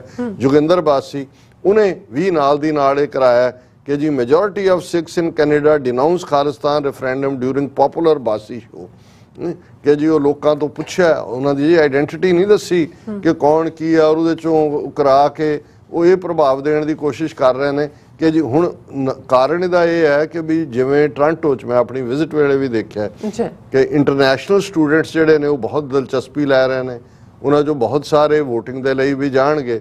ਹੁਣ ਇਹਨਾਂ ਨੂੰ ਇਹ ਲੱਗਦਾ ਹੈ ਕਿ ਵੀ ਜਿਹੜੇ ਮੁਕਾਮੀ ਸਿੱਖ ਸੀ ਉਹ ਤਾਂ ਪਹਿਲਾਂ ਹੀ ਖਾਲਿਸਤਾਨੀ ਨੇ, ਇਹ ਕੀ ਹੋ ਗਿਆ ਹੁਣ ਜੇ 50,000 ਸਟੂਡੈਂਟ ਸਾਲ ਦਾ ਆ ਕੇ ਉੱਥੇ ਬੈਠਦਾ ਔਰ ਇਹ ਕਿੱਧਰ ਨੂੰ ਜਾ ਰਿਹਾ। ਸੋ ਉਹਨਾਂ ਨੇ ਆਲਰੇਡੀ ਸਰਕਾਰ ਨੇ ਆਪਣੇ ਜਿਹੜੀ ਦੁਮਛੱਲਿਆਂ ਵਾਲੀ ਫੈਕਟਰੀ ਹੈ ਇਸ ਦੇ ਵਿੱਚ 24 ਘੰਟੇ ਜਿਹੜਾ ਉਹ ਮਸ਼ੀਨ ਚਲਾਉਣੀ ਸ਼ੁਰੂ ਕਰਤੀ ਹੈ। ਆਉਣ ਵਾਲੇ ਦਿਨਾਂ 'ਚ ਅਸੀਂ ਹੋਰ ਵੀ ਘਟੀਆਪਨ ਦੇਖਾਂਗੇ, ਪਰ ਅਸੀਂ ਇਹੀ ਕਹਿਣਾ ਚਾਹੁੰਦੇ ਹਾਂ ਕਿ ਭਾਈ ਇਹ ਇੱਕ ਪੀਸਫੁਲ ਤਰੀਕੇ ਨਾਲ ਆਪਣੀ ਗੱਲ ਕਹਿਣ ਦਾ ਮੌਕਾ ਹੈ। ਇਸ ਦੇ ਵਿੱਚ ਪਾਰਟਿਸਿਪੇਸ਼ਨ, ਵੋਟ ਪਾਉਣੀ ਇਹ ਹਰ ਇੱਕ ਦਾ ਫਰਜ਼ ਬਣਦਾ, ਔਰ ਖ਼ਾਸ ਤੌਰ 'ਤੇ ਇਹ ਜਿਹੜੇ ਜੋਗਿੰਦਰ ਬਾਸੀ ਬਰਾਂਡ ਜਿਹੜੇ ਦੁਮਛੱਲੇ ਨੇ, ਇਹਨਾਂ ਵੱਲੋਂ ਕੋਈ ਭੜਕਾਟ ਵਾਲੀਆਂ ਕਾਰਵਾਈਆਂ ਵੀ ਕੀਤੀਆਂ ਜਾ ਸਕਦੀਆਂ ਨੇ। ਉਹਨਾਂ ਤੋਂ ਖਬਰਦਾਰ ਹੋਣ ਦੀ ਲੋੜ ਹੈ। ਕਾਨੂੰਨ ਦੇ ਦਾਇਰੇ 'ਚ ਰਹਿੰਦਿਆਂ ਇਹ ਹੱਕ ਹੈ, ਔਰ ਇਹਨਾਂ ਦਾ ਤਾਂ ਹੁਣ ਜ਼ੋਰ ਲੱਗਾ ਹੋਇਆ ਕਿ ਜੀ ਕੈਨੇਡਾ ਗਵਰਨਮੈਂਟ ਪਾਬੰਦੀ ਲਾ ਦੇ, ਦੂਜਾ ਇਵੇਂ ਨਾ ਪਾਬੰਦੀ। ਹਾਂ, ਜੇ ਕੋਈ ਇਸ ਕਿਸਮ ਦੀ ਵਾਇਲੈਂਸ ਇਹ ਕ੍ਰੀਏਟ ਕਰਦੇ ਨੇ, ਉਹਦਾ ਸਹਾਰਾ ਲੈ ਕੇ ਕੋਈ ਡਰਾਮੇਬਾਜ਼ੀ ਇਹ ਕਰ ਸਕਦੇ ਨੇ। ਸੋ ਮੈਂ ਸਮਝਦਾ ਕਿ ਭਾਈ ਇਹ ਜਿਹੜੀ ਰੈਫਰੈਂਡਮ ਕਮਿਸ਼ਨ ਨੇ ਬਰੀਫਿੰਗ ਦਿੱਤੀ ਹੈ ਇਹ ਮੱਚ ਨੀਡਡ ਸੀ ਔਰ ਵੈਲ ਟਾਈਮਡ ਹੈ। ਜੀ ਡਾਕਟਰ ਸਾਹਿਬ, ਤੁਹਾਡਾ ਬਹੁਤ ਬਹੁਤ ਸ਼ੁਕਰੀਆ। ਤੁਸੀਂ ਆਪਣੇ ਵਿਚਾਰ ਸਾਡੇ ਦਰਸ਼ਕਾਂ ਨਾਲ ਸਾਂਝੇ ਕੀਤੇ ਨੇ। ਸੋ ਲੈਣਾ ਬ੍ਰੇਕ, ਔਰ ਬ੍ਰੇਕ ਤੇ ਜਾਣ ਤੋਂ ਪਹਿਲਾਂ ਅਸੀਂ ਆਪਣੇ ਦਰਸ਼ਕਾਂ ਤੇ ਸਰੋਤਿਆਂ ਨੂੰ ਅਪੀਲ ਤੇ ਬੇਨਤੀ ਕਰਦੀ ਵੀਅਰਸ, ਜਿਸ ਤਰ੍ਹਾਂ ਕਿ ਤੁਸੀਂ ਜਾਣਦੇ ਹੋ ਕਿ TV 84 ਇੱਕ ਪੰਥਕ ਚੈਨਲ ਹੈ, ਔਰ TV 84 ਦੀ ਚੜ੍ਹਦੀ ਕਲਾ ਲਈ ਵੱਧ ਤੋਂ ਵੱਧ ਡੋਨੇਟ ਕਰੋ। ਡੋਨੇਟ ਕਰਨ ਲਈ ਸਾਡੀ ਵੈਬਸਾਈਟ TV84.tv ਤੇ ਜਾ ਕੇ ਪੇਪਲ ਦੀ ਵਰਤੋਂ ਕਰਕੇ 1 ਟਾਈਮ ਡੋਨੇਟ ਕਰ ਸਕਦੇ ਹੋ, ਮੰਥਲੀ ਡੋਨੇਟ ਵੀ ਕਰ ਸਕਦੇ ਹੋ। ਤੁਸੀਂ TV 84 ਦੇ ਨਾਮ ਤੇ ਚੈੱਕ ਬਣਾ ਕੇ ਸਾਨੂੰ ਮੇਲ ਵੀ ਕਰ ਸਕਦੇ ਹੋ ਸਾਡੇ ਇਸ ਪਤੇ ਤੇ 36-01 37th Avenue, ਲੌਂਗ ਆਈਲੈਂਡ ਸਿਟੀ, ਨਿਊਯਾਰਕ 11101 USA, ਜਾਂ ਫਿਰ ਤੁਸੀਂ ਸਾਨੂੰ ਫੋਨ ਰਾਹੀਂ ਵੀ ਸੰਪਰਕ ਕਰ ਸਕਦੇ ਹੋ ਸਾਡੇ ਫੋਨ ਨੰਬਰ ਤੇ 5166191984। ਤੁਸੀਂ ਸਾਨੂੰ ਈਮੇਲ ਵੀ ਕਰ ਸਕਦੇ ਹੋ info@tv84.tv ਤੇ। ਅਸੀਂ ਤੁਹਾਡੇ ਤਹਿ ਦਿਲ ਤੋਂ ਸ਼ੁਕਰਗੁਜ਼ਾਰ ਰਹਾਂਗੇ। ਸੋ ਇੱਥੇ ਲੈਣੇ ਬ੍ਰੇਕ ਵੀਅਰਸ, ਤੁਸੀਂ ਇਸੇ ਤਰ੍ਹਾਂ ਹੀ ਬਣੇ ਰਹਿਣਾ। ਮਿਲਦੇ ਹਾਂ ਛੋਟੇ ਜਿਹੇ ਵਕਫੇ ਤੋਂ ਬਾਅਦ।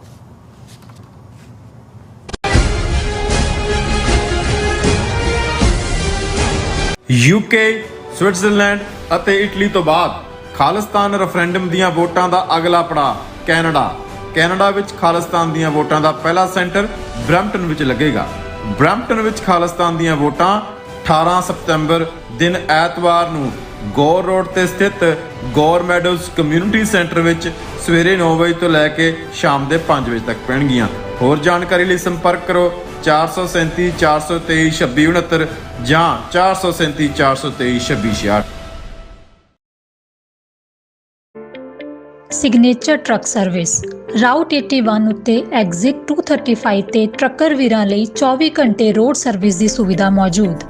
Heavy duty repair, oil change, ਪੁਰਾਣੇ ਅਤੇ ਨਵੇਂ tyre, computer diagnostic, DPF cleaning, brake service ਜਾਂ ਰਸਤੇ ਵਿੱਚ ਆਈ ਹਰ ਤਰ੍ਹਾਂ ਦੀ ਰਿਪੇਅਰ ਪ੍ਰੋਫੈਸ਼ਨਲ ਟੀਮ ਵੱਲੋਂ ਕੀਤੀ ਜਾਂਦੀ ਹੈ।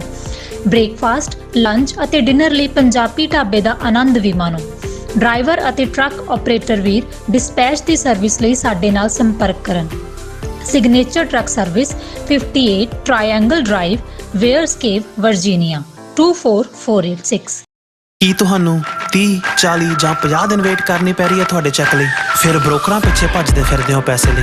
ਬਹੁਤ ਜ਼ਿਆਦਾ ਟਾਈਮ ਵੇਸਟ ਹੋ ਜਾਂਦਾ ਇੱਦਾਂ ਤਾਂ। ਜੇ ਤੁਸੀਂ ਅੱਜ ਹੀ ਪੈਸੇ ਲੈਣੇ ਤਾਂ ਬਾਬਟੇਲ ਨੂੰ ਕਾਲ ਕਰੋ। ਬਾਬਟੇਲ ਤੁਹਾਡੀਆਂ ਇਨਵੋਇਸਿਸ ਸੇਮ ਡੇ ਫੰਡ ਕਰ ਸਕਦੇ ਹਨ for a small fee, no contract, no reserve and no hidden fees।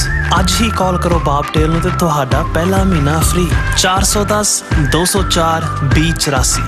Again 410 204 2084।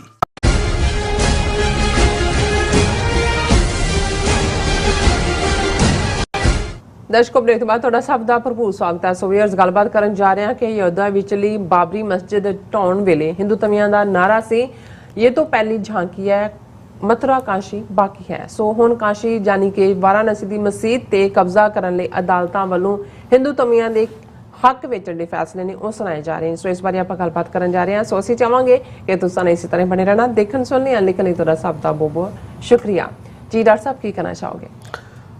ਦੇਖੋ, ਤੁਸੀਂ ਬਿਲਕੁਲ ਠੀਕ ਇੰਟਰੋਡਿਊਸ ਕੀਤਾ ਇਸ ਟੌਪਿਕ ਨੂੰ। 1992 6 ਦਸੰਬਰ ਜਿਨ੍ਹਾਂ ਨੂੰ ਉਹ ਦਿਨ ਯਾਦ ਹੈ, ਔਰ ਅਸੀਂ ਆਲਮੋਸਟ ਕਿੰਨੇ ਸਾਲ ਪਹਿਲਾਂ ਦੀ ਗੱਲ ਕਰ ਰਹੇ ਹਾਂ। ਤੁਸੀਂ 92 ਤੋਂ ਹੁਣ ਤੱਕ ਦੇਖਦੇ ਹੋ ਕਿ ਆਲਮੋਸਟ 30 ਸਾਲ ਪਹਿਲਾਂ।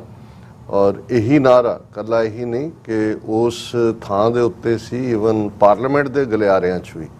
ਔਰ ਕਿਉਂਕਿ ਪਾਰਲੀਮੈਂਟ ਦੇ ਗਲਿਆਰਿਆਂ ਦੇ ਨਾਅਰੇ ਦੀ ਅਹਿਮੀਅਤ ਇਸ ਲਈ ਵੀ ਹੁੰਦੀ ਹੈ ਕਿਉਂਕਿ ਉੱਥੇ ਉਹਨਾਂ ਨੂੰ ਇਮਿਊਨਿਟੀ ਹੁੰਦੀ ਹੈ ਕਿ ਵੀ ਉਹਨਾਂ ਦੇ ਉੱਤੇ ਕੋਈ ਜੇ ਅੰਦਰ ਵੀ ਕੋਈ ਇਸ ਕਿਸਮ ਦੀ ਗੱਲ ਕਰਦੇ ਨੇ ਤੇ ਉਸ ਦੇ ਉੱਤੇ ਕੋਈ ਕੇਸ ਨਹੀਂ ਚੱਲਦਾ, ਕਿਉਂਕਿ ਉਹੀ ਪਾਰਲੀਮੈਂਟ ਦੇ ਗਲਿਆਰੇ ਨੇ ਜਿੱਥੇ ਜੂਨ 84 ਦੇ ਵਿੱਚ ਜਦੋਂ ਘੱਲੂਘਾਰਾ ਵਰਤਾਇਆ ਗਿਆ ਸਿੱਖ ਕੌਮ ਦੇ ਉੱਤੇ, ਤੇ ਫਿਰ ਇਹੀ ਉੱਥੇ ਨਾਅਰਾ ਗੁੰਜਾਇਆ ਗਿਆ ਸੀ ਕਿ ਭਾਈ ਸਿੱਖ ਤਾਂ ਪੜ੍ਹਦੇ ਸੀ, ਰਾਜ ਕਰੇਗਾ ਖਾਲਸਾ, ਐਸੀ ਮਾਰ ਮਾਰੀ ਹੈ ਕਿ ਯਾਦ ਕਰੇਗਾ ਖਾਲਸਾ। ਸੋ ਉਹ ਉਹਨਾਂ ਨੂੰ ਪਲੇਸ਼ਰ ਸੀ, ਕਿਉਂਕਿ ਉਹਨੂੰ ਕਹਿਣ ਨੂੰ ਭਾਵੇਂ ਟੈਂਪਲ ਆਫ ਡੈਮੋਕ੍ਰੇਸੀ ਕਹੋ ਜਾਂ ਜੋ ਮਰਜ਼ੀ, ਉਹ ਨਹਿਰੂ ਨੇ ਕੀ ਕਿਹਾ ਜਾਂ ਮੋਦੀ ਨੇ ਕੀ ਕਿਹਾ, ਪਰ ਇਹ ਮੈਜੋਰੀਟੇਰੀਅਨਿਜ਼ਮ ਦਾ ਜਿਹੜਾ ਅੱਜ ਵਰਤਾਰਾ ਹੈ, ਜਿਹੜਾ ਜ਼ਾਹਰ ਹੈ ਇਹਨਾਂ 75 ਸਾਲਾਂ 'ਚ, ਕਦੇ ਸੈਕੂਲਰਿਜ਼ਮ ਦੇ ਨਾਂ ਥੱਲੇ ਤੇ ਹੁਣ ਨੰਗੇ ਚਿੱਟੇ ਹੋ ਕੇ ਹਿੰਦੂਤਵਾ ਦੇ ਨਾਂ ਥੱਲੇ, ਉਸ ਦਾ ਮਤਲਬ ਹੈ ਕਿ ਇਸ ਮੁਲਕ ਦੇ ਵਿੱਚ ਸਿੱਖ, ਮੁਸਲਮਾਨ, ਈਸਾਈ, ਦਲਿਤ ਨਾ ਉਹਨਾਂ ਦਾ ਕੋਈ ਹਕੂਕ ਹੈ,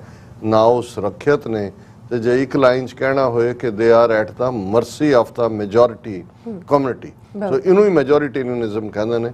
ਸੋ ਅਸੀਂ ਦੇਖਦੇ ਹਾਂ ਕਿ ਭਾਈ ਜੂਨ 84 ਦਾ ਜਿਹੜਾ ਉਹ ਵਰਤਾਰਾ ਸੀ, ਉਹ ਉਹਨਾਂ ਨੇ ਮੈਸੇਜ ਦਿੱਤਾ ਸੀ ਕਿ ਵੀ ਇਹ ਪਹਿਲਾਂ ਨਹੀਂ ਹੈ, ਇਹ ਤਾਂ ਹੁਣ ਤੁਹਾਨੂੰ ਅਸੀਂ ਟੋਟਲ ਵਾਰ ਤੁਹਾਡੇ ਤੇ ਜਿਹੜੀ ਹੈ ਉਹ ਥੋਪੀ ਹੈ, ਭਰਪਾ ਕੀਤੀ ਹੈ। ਔਰ ਅਸੀਂ ਆਲਮੋਸਟ 2-3 ਮਹੀਨੇ ਬਾਅਦ ਹੀ ਦੇਖਦੇ ਹਾਂ, ਜਿਹੜਾ 3-4 ਮਹੀਨੇ ਬਾਅਦ ਕਿ ਅਕਤੂਬਰ 31 ਤੋਂ ਲੈ ਕੇ ਨਵੰਬਰ ਦਾ ਪਹਿਲਾ ਹਫ਼ਤਾ, ਫਿਰ ਜਿਹੜੀ ਖੂਨ ਦੀ ਹੋਲੀ ਇਹਨਾਂ ਨੇ ਸਿੱਖਾਂ ਦੀ ਦਰਬਾਰ ਸਾਹਿਬ ਔਰ ਪੰਜਾਬ ਵਿੱਚ ਖੇਡੀ ਸੀ, ਉਹ ਭਾਰਤ ਭਰ ਦੇ ਸ਼ਹਿਰਾਂ, ਗਲੀਆਂ, ਚੌਰਾਹਿਆਂ, ਚੌਂਕਾਂ ਦੇ ਵਿੱਚ, ਕੱਲੀ ਦਿੱਲੀ ਦੇ ਵਿੱਚ ਹੀ ਇੱਕ ਅੰਦਾਜ਼ੇ ਮੁਤਾਬਕ 8 ਤੋਂ 10 ਹਜ਼ਾਰ ਸਿੱਖ ਜਿਹੜੇ ਨੇ ਉਹ ਮਾਰ ਮੁਕਾਏ ਗਏ, ਜਿਉਂਦੇ ਗਲਾਂ 'ਚ ਟਾਇਰ ਪਾ ਕੇ। ਔਰ ਕਿਵੇਂ ਸੈਂਕੜਿਆਂ ਦੀ ਗਿਣਤੀ ਦੇ ਵਿੱਚ ਬੀਬੀਆਂ ਜਿਹੜੀਆਂ ਨੇ ਉਹਨਾਂ ਦੇ ਨਾਲ ਕਿਵੇਂ ਗੈਂਗ ਰੇਪ ਹੋਏ। ਦਿੱਲੀ ਦੀ ਵਿਧਵਾ ਕਾਲੋਨੀ ਅੱਜ ਵੀ ਉਸ ਦੀ ਟੈਸਟੀਮਨੀ ਦਿੰਦੀ ਹੈ। ਔਰ ਫਿਰ ਇਹ ਵਰਤਾਰਾ ਪੰਜਾਬ ਦੇ ਵਿੱਚ ਅਗਲੇ ਲਗਭਗ 10 ਸਾਲ 1995-96 ਤੱਕ ਜਿਹੜਾ ਅਸੀਂ ਦੇਖਦੇ ਹਾਂ, ਅਣਪਛਾਤੀਆਂ ਲਾਸ਼ਾਂ ਦੀ ਦਾਸਤਾਨ।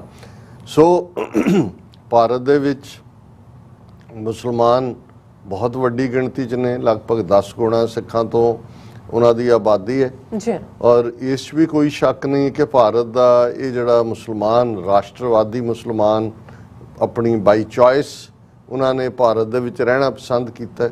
ਸਾਡੀ ਤਾਂ ਲੀਡਰਸ਼ਿਪ ਨੇ ਹੀ ਸਾਨੂੰ ਮਰਵਾਇਆ, ਅਦਰਵਾਈਜ਼ ਸ਼ਾਇਦ ਇੱਕ ਸਿੱਖਾਂ ਦੇ ਵਿੱਚ ਇਹਨਾਂ ਤੋਂ ਅੱਡ ਹੋਣ ਦੀ ਗੱਲ ਜ਼ਿਆਦਾ ਕਾਮਨ ਸਿੱਖਾਂ 'ਚ ਸੀ, ਪਰ ਲੀਡਰਸ਼ਿਪ ਜਿਹੜੀ ਹੈ ਉਹ ਗਾਂਧੀ, ਨਹਿਰੂ ਦੇ ਜਿਹੜੇ ਆ ਉਹ ਝਾਂਸੇ 'ਚ ਆਈ ਹੋਈ ਸੀ।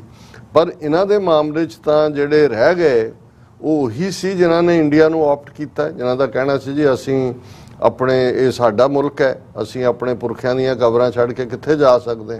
ਔਰ ਕੱਲਾ ਇਹੀ ਨਹੀਂ, ਜੇ ਅਲੀਗੜ੍ਹ ਮੁਸਲਿਮ ਯੂਨੀਵਰਸਿਟੀ ਪਾਕਿਸਤਾਨ ਬਣਾਉਣ ਦੇ ਲਈ ਇੱਕ ਇੰਟੈਲੈਕਚੁਅਲ ਹੱਬ ਸੀ ਤੇ ਇਹ ਡਾਕਟਰ ਜ਼ਾਕਿਰ ਹੁਸੈਨ, ਮੌਲਾਨਾ ਅਬੁਲ ਕਲਾਮ ਆਜ਼ਾਦ ਔਰ ਇਸ ਕਿਸਮ ਦੇ ਰਾਸ਼ਟਰਵਾਦੀ, ਹਿੰਦੂ ਰਾਸ਼ਟਰਵਾਦੀ ਅੱਜ ਦੇ ਕੰਟੈਕਸਟ 'ਚ ਉਹਨਾਂ ਦਾ ਇੱਕ ਵੱਡਾ ਤਬਕਾ ਉਸ ਨੂੰ ਰਿਗਰੈਟ ਕਰਦਾ ਹੋਏਗਾ, ਉਹਨਾਂ ਦੇ ਅੱਗੋਂ ਜਿਹੜੇ ਬੱਚੇ ਬੱਚੀਆਂ ਨੇ। ਪਰ ਉਹਨਾਂ ਨੇ ਜਾਮੀਆ ਮਿਲੀਆ ਇਸਲਾਮੀਆ ਯੂਨੀਵਰਸਿਟੀ ਦਿੱਲੀ ਦੇ ਵਿੱਚ ਉਹ ਜਿਹੜੀ ਹੈ ਉਹ ਇੰਡੀਅਨ ਨੈਸ਼ਨਲਿਜ਼ਮ ਦੀ ਹੱਬ ਸੀ। ਮੁਸਲਮਾਨਾਂ 'ਚ ਇਹਨਾਂ ਨੇ ਉਹ ਇੰਡੀਅਨ ਨੈਸ਼ਨਲਿਜ਼ਮ ਪ੍ਰਚਾਰਿਆ। ਲੇਕਿਨ ਜੇ ਇਹ ਕਹਿਣਾ ਹੋਏ ਕਿ ਭਾਈ ਇਹਨਾਂ 75 ਸਾਲਾਂ ਦਾ ਤਜਰਬਾ ਉਹਨਾਂ ਲਈ ਕੀ ਹੈ, ਇਹ ਤਾਂ ਵੈਸੇ ਮੌਲਾਨਾ ਅਬੁਲ ਕਲਾਮ ਆਜ਼ਾਦ ਨਹੀਂ, ਜਿਹੜਾ ਪਹਿਲਾ ਐਜੂਕੇਸ਼ਨ ਮਿਨਿਸਟਰ ਵੀ ਬਣਿਆ, ਕਿਸੇ ਵੇਲੇ ਗਾਂਧੀ ਦਾ ਨੇੜੂ ਔਰ ਕਾਂਗਰਸ ਦਾ ਪ੍ਰਧਾਨ ਵੀ ਸੀ, ਉਹਨੇ ਜਿਹੜੇ ਉਹਦੀ ਮੌਤ ਤੋਂ ਬਾਅਦ 10 ਸਾਲ ਕਿ 15 ਸਾਲ ਬਾਅਦ ਜਿਹੜੇ ਪੇਜ ਪਬਲਿਸ਼ ਹੋਏ, ਉਸ ਤੋਂ ਸਾਹਮਣੇ ਆਇਆ ਕਿ ਭਾਈ ਉਹ ਵੀ ਕਿਵੇਂ ਇੱਕ ਡਿਸਇਲੂਜਨਡ ਮੈਨ ਦੇ ਤੌਰ ਤੇ ਹੀ ਮਰਿਆ।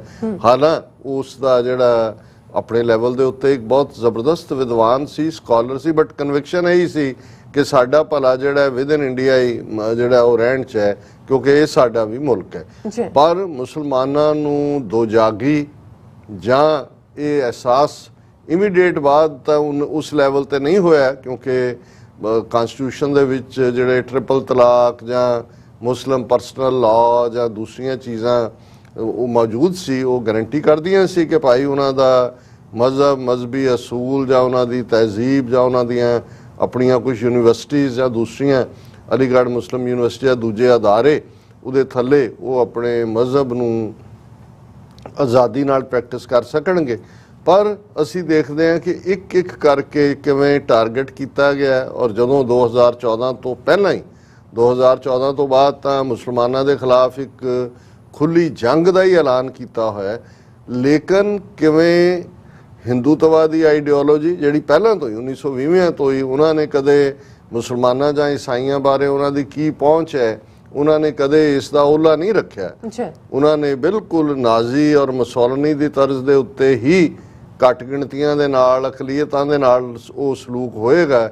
ਉਹਨਾਂ ਨੂੰ ਵਾਪਸ ਜਿਹੜਾ ਹੈ ਉਹ ਘਰ ਵਾਪਸੀ ਦੀ ਕੈਂਪੇਨ ਭਾਵੇਂ ਅੱਜ ਹੋਈ, ਪਰ ਇਹ 1920 ਤੋਂ ਹੀ ਉਹਨਾਂ ਦਾ ਨਿਸ਼ਾਨਾ ਸੀ ਕਿ ਭਾਈ ਉਹਨਾਂ ਦੇ ਲਈ ਕਿ ਭਾਈ ਜਿਨ੍ਹਾਂ ਮਜ਼ਹਬਾਂ ਦਾ ਪੁੰਨਿਆ ਧਰਤੀ ਭਾਰਤ 'ਚ ਨਹੀਂ ਹੈ, ਜ਼ਾਹਰ ਹੈ ਮੁਸਲਮਾਨ ਔਰ ਈਸਾਈ ਉਸ ਤੋਂ ਮਤਲਬ ਸੀ, ਉਹ ਇੱਥੋਂ ਦੇ ਲਾਇਲ ਨਹੀਂ ਹੋ ਸਕਦੇ, ਇਸ ਲਈ ਉਹਨਾਂ ਨੂੰ ਰਿਵਰਟ ਹੋਣਾ ਪਏਗਾ ਇੱਥੋਂ ਦੇ ਜਿਹੜਾ ਮਜ਼ਹਬ ਦੇ ਵਿਜ਼ਾਰ ਹੈ ਉਹੀ ਜੋ ਸਪੈਨਿਸ਼ ਇਨਕੁਇਜ਼ੀਸ਼ਨ ਦੇ ਵੇੜੇ ਹੋਇਆ।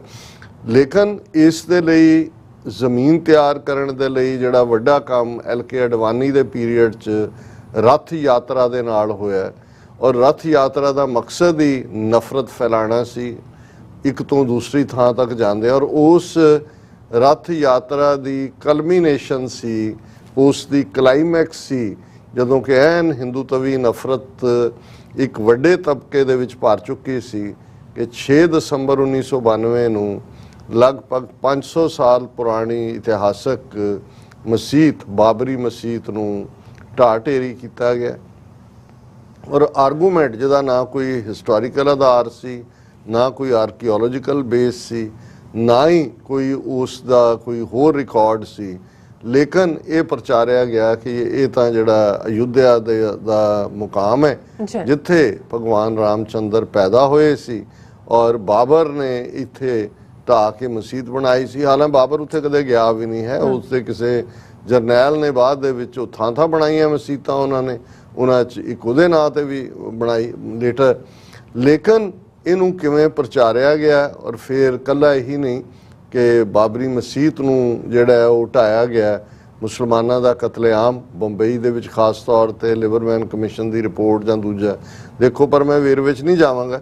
ਪਰ ਉਸ ਸਾਰੇ ਨੂੰ ਕਿਵੇਂ ਫਿਰ ਜੁਡੀਸ਼ੀਅਲ ਅਪਰੂਵਲ ਦਵਾਈ ਗਈ 9 ਨਵੰਬਰ 2019 ਨੂੰ, ਜਿਸ ਦਿਨ corridor of love Kartarpur Sahib corridor Imran Khan general Bajwa ਵੱਲੋਂ ਖੋਲ੍ਹਿਆ ਜਾ ਰਿਹਾ ਸੀ। ਐਨ ਉਸੇ ਦਿਨ ਦਿੱਲੀ ਦੇ ਵਿੱਚ ਵੀਕਐਂਡ ਵਾਲੇ ਦਿਨ ਸੁਪਰੀਮ ਕੋਰਟ ਦਾ ਸਪੈਸ਼ਲ ਜਿਹੜਾ ਸੈਸ਼ਨ ਚੱਲ ਰਿਹਾ ਸੀ ਉਹਨਾਂ ਦੀ, ਔਰ ਉਹਦੇ 'ਚ ਉਹਨਾਂ ਨੇ ਉਸ ਨੂੰ ਹਿੰਦੂ ਤਵੀਆਂ ਦੇ ਹਵਾਲੇ ਕਰਨ ਦਾ ਫੈਸਲਾ ਲਿਆ ਔਰ ਇਹ ਆਸਥਾ ਦਾ ਬੇਸ ਬਣਾ ਕੇ ਕਿ ਭਾਵੇਂ ਕੋਈ ਸਬੂਤ ਇੱਧਰ ਉੱਧਰ ਨਹੀਂ ਹੈ ਪਰ ਇਹ ਆਸਥਾ ਦਾ ਮਾਮਲਾ ਹੈ। ਸੋ ਜ਼ਾਹਰ ਹੈ ਕਿ ਉਹਨਾਂ ਨੇ ਉਹ ਰਸਤਾ ਪੱਧਰਾ ਕਰ ਦਿੱਤਾ ਹੈ, ਜਿਹੜਾ ਰਸਤਾ ਕਿ ਜਦੋਂ 6 ਦਸੰਬਰ 1992 ਤੋਂ ਬਾਅਦ ਇਹ ਨਾਰਾ ਸੀ कि भाई ये तो पहली झांकी है, मथुरा कांशी बाकी है। कांशी बनारस का नाम है जिन्हों हुण ऑफिशियली वाराणसी कहा जाता है कि भाई हुण अयोध्या का असी ढाह लैनी है, उत्थे असी मंदिर बनाना है। वो 9 नवंबर 2019 नूं क्लीयर करता सुप्रीम कोर्ट ने, बड़ा इलाहाबाद हाई कोर्ट फैसला इधर उधर, पर यह सी कि नैक्सट बनारस और मथुरा ये मसीतां भी असी ढाउणियां ने।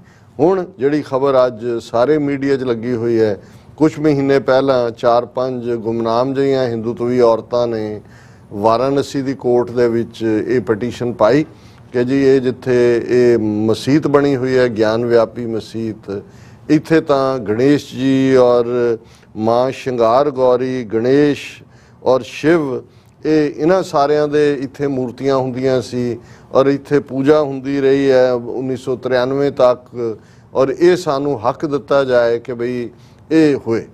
ਹੁਣ ਜ਼ਾਹਰ ਹੈ ਕਿ ਵੀ ਸਾਰੇ ਪੀਰੀਅਡ 'ਚ ਜਦੋਂ ਬਾਬਰੀ ਮਸੀਤ ਢਾਈ ਜਾਂਦੀ ਹੈ 1993 ਦੇ ਵਿੱਚ ਵੀ ਇੱਕ ਪਲੇਸਿਸ ਆਫ ਵਰਸ਼ਿਪ ਐਕਟ 1991 'ਚ ਵੀ ਪਹਿਲਾਂ ਬਣਦਾ ਹੈ, ਉਸ ਤੋਂ ਬਾਅਦ ਜਿਹੜਾ ਕਾਂਸ਼ੀ ਵਿਸ਼ਵਨਾਥ ਟੈਂਪਲ ਐਕਟ 1983 ਦਾ ਵੀ ਸੀ, ਜਿਹਦੇ ਥੱਲੇ ਬਿਲਕੁਲ ਸੀ ਕਿ ਬਈ ਇਹ ਇੱਥੇ ਕੋਈ ਰੌਲਾ ਨਹੀਂ ਹੈ, ਇੱਥੇ ਨਾ ਕੋਈ ਮੂਰਤੀ ਹੈ, ਨਾ ਕੋਈ ਪੂਜਾ ਜਾਂ ਦੂਜੇ ਦਾ ਹੱਕ ਹੈ। ਲੇਕਿਨ ਜਿਸ ਮੁਲਕ ਦੇ ਵਿੱਚ ਹੁਣ ਉਹ ਜੁਡੀਸ਼ਰੀ ਹੋਏ, ਲੈਜਿਸਲੇਚਰ ਹੋਏ, ਮੀਡੀਆ ਹੋਏ ਜਾਂ ਕੋਈ ਵੀ ਹੋਰ ਹੋਏ, ਇਸ ਵੇਲੇ ਮੈਜੋਰਿਟੇਰੀਅਨਿਜ਼ਮ ਰੂਲ ਕਰਦਾ ਹੈ, ਉੱਥੇ ਕਿਹਨੇ ਕਿਹਦੀ ਸੁਣਨੀ ਹੈ। ਔਰ ਇਹ ਵਾਰਾਣਸੀ ਦੇ ਲੋਕਲ ਲੈਵਲ ਦੇ ਕੋਰਟ 'ਚ ਇਹ ਮਾਈਆਂ ਗਈਆਂ ਔਰ ਅੱਜ ਉਹਦੇ ਤੇ ਪਹਿਲਾਂ ਉਹਨਾਂ ਨੇ ਸੁਣਵਾਈ ਕੀਤੀ, ਫਿਰ ਫੈਸਲਾ ਰੱਖ ਲਿਆ, ਫਿਰ ਸਿਕਿਉਰਿਟੀ ਦਸਤੇ ਸੱਦ ਲਏ ਔਰ ਅੱਜ ਜਿਹੜੀ ਖਬਰ ਹੈ ਸਾਰੇ ਪਾਸੇ Gyanvapi case, Varanasi court says Hindu petitioners plea maintainable, ਮਤਲਬ ਇਹ ਹੈ ਵੀ ਉਹਦੇ 'ਚ ਵਜਨ ਹੈ, ਮੇਨਟੇਨੇਬਲ ਨੂੰ ਥਰੋ ਨਹੀਂ ਕੀਤਾ। ਔਰ 22 ਸਤੰਬਰ ਨੂੰ ਜਿਹੜਾ ਹੈ ਉਹ ਅਗਲੀ ਹੀਅਰਿੰਗ ਹੋਏਗੀ। ਉਹਨਾਂ ਨੇ ਕਿਹਾ ਜੀ ਕਿ ਵੀ ਜੋ ਉਹਨਾਂ ਨੇ ਕਿਹਾ ਹਿੰਦੂ ਬੀਬੀਆਂ ਨੇ ਉਹਦਾ ਉਹਨਾਂ ਨੂੰ ਸਬੂਤ ਦੇਣਾ ਪਏਗਾ।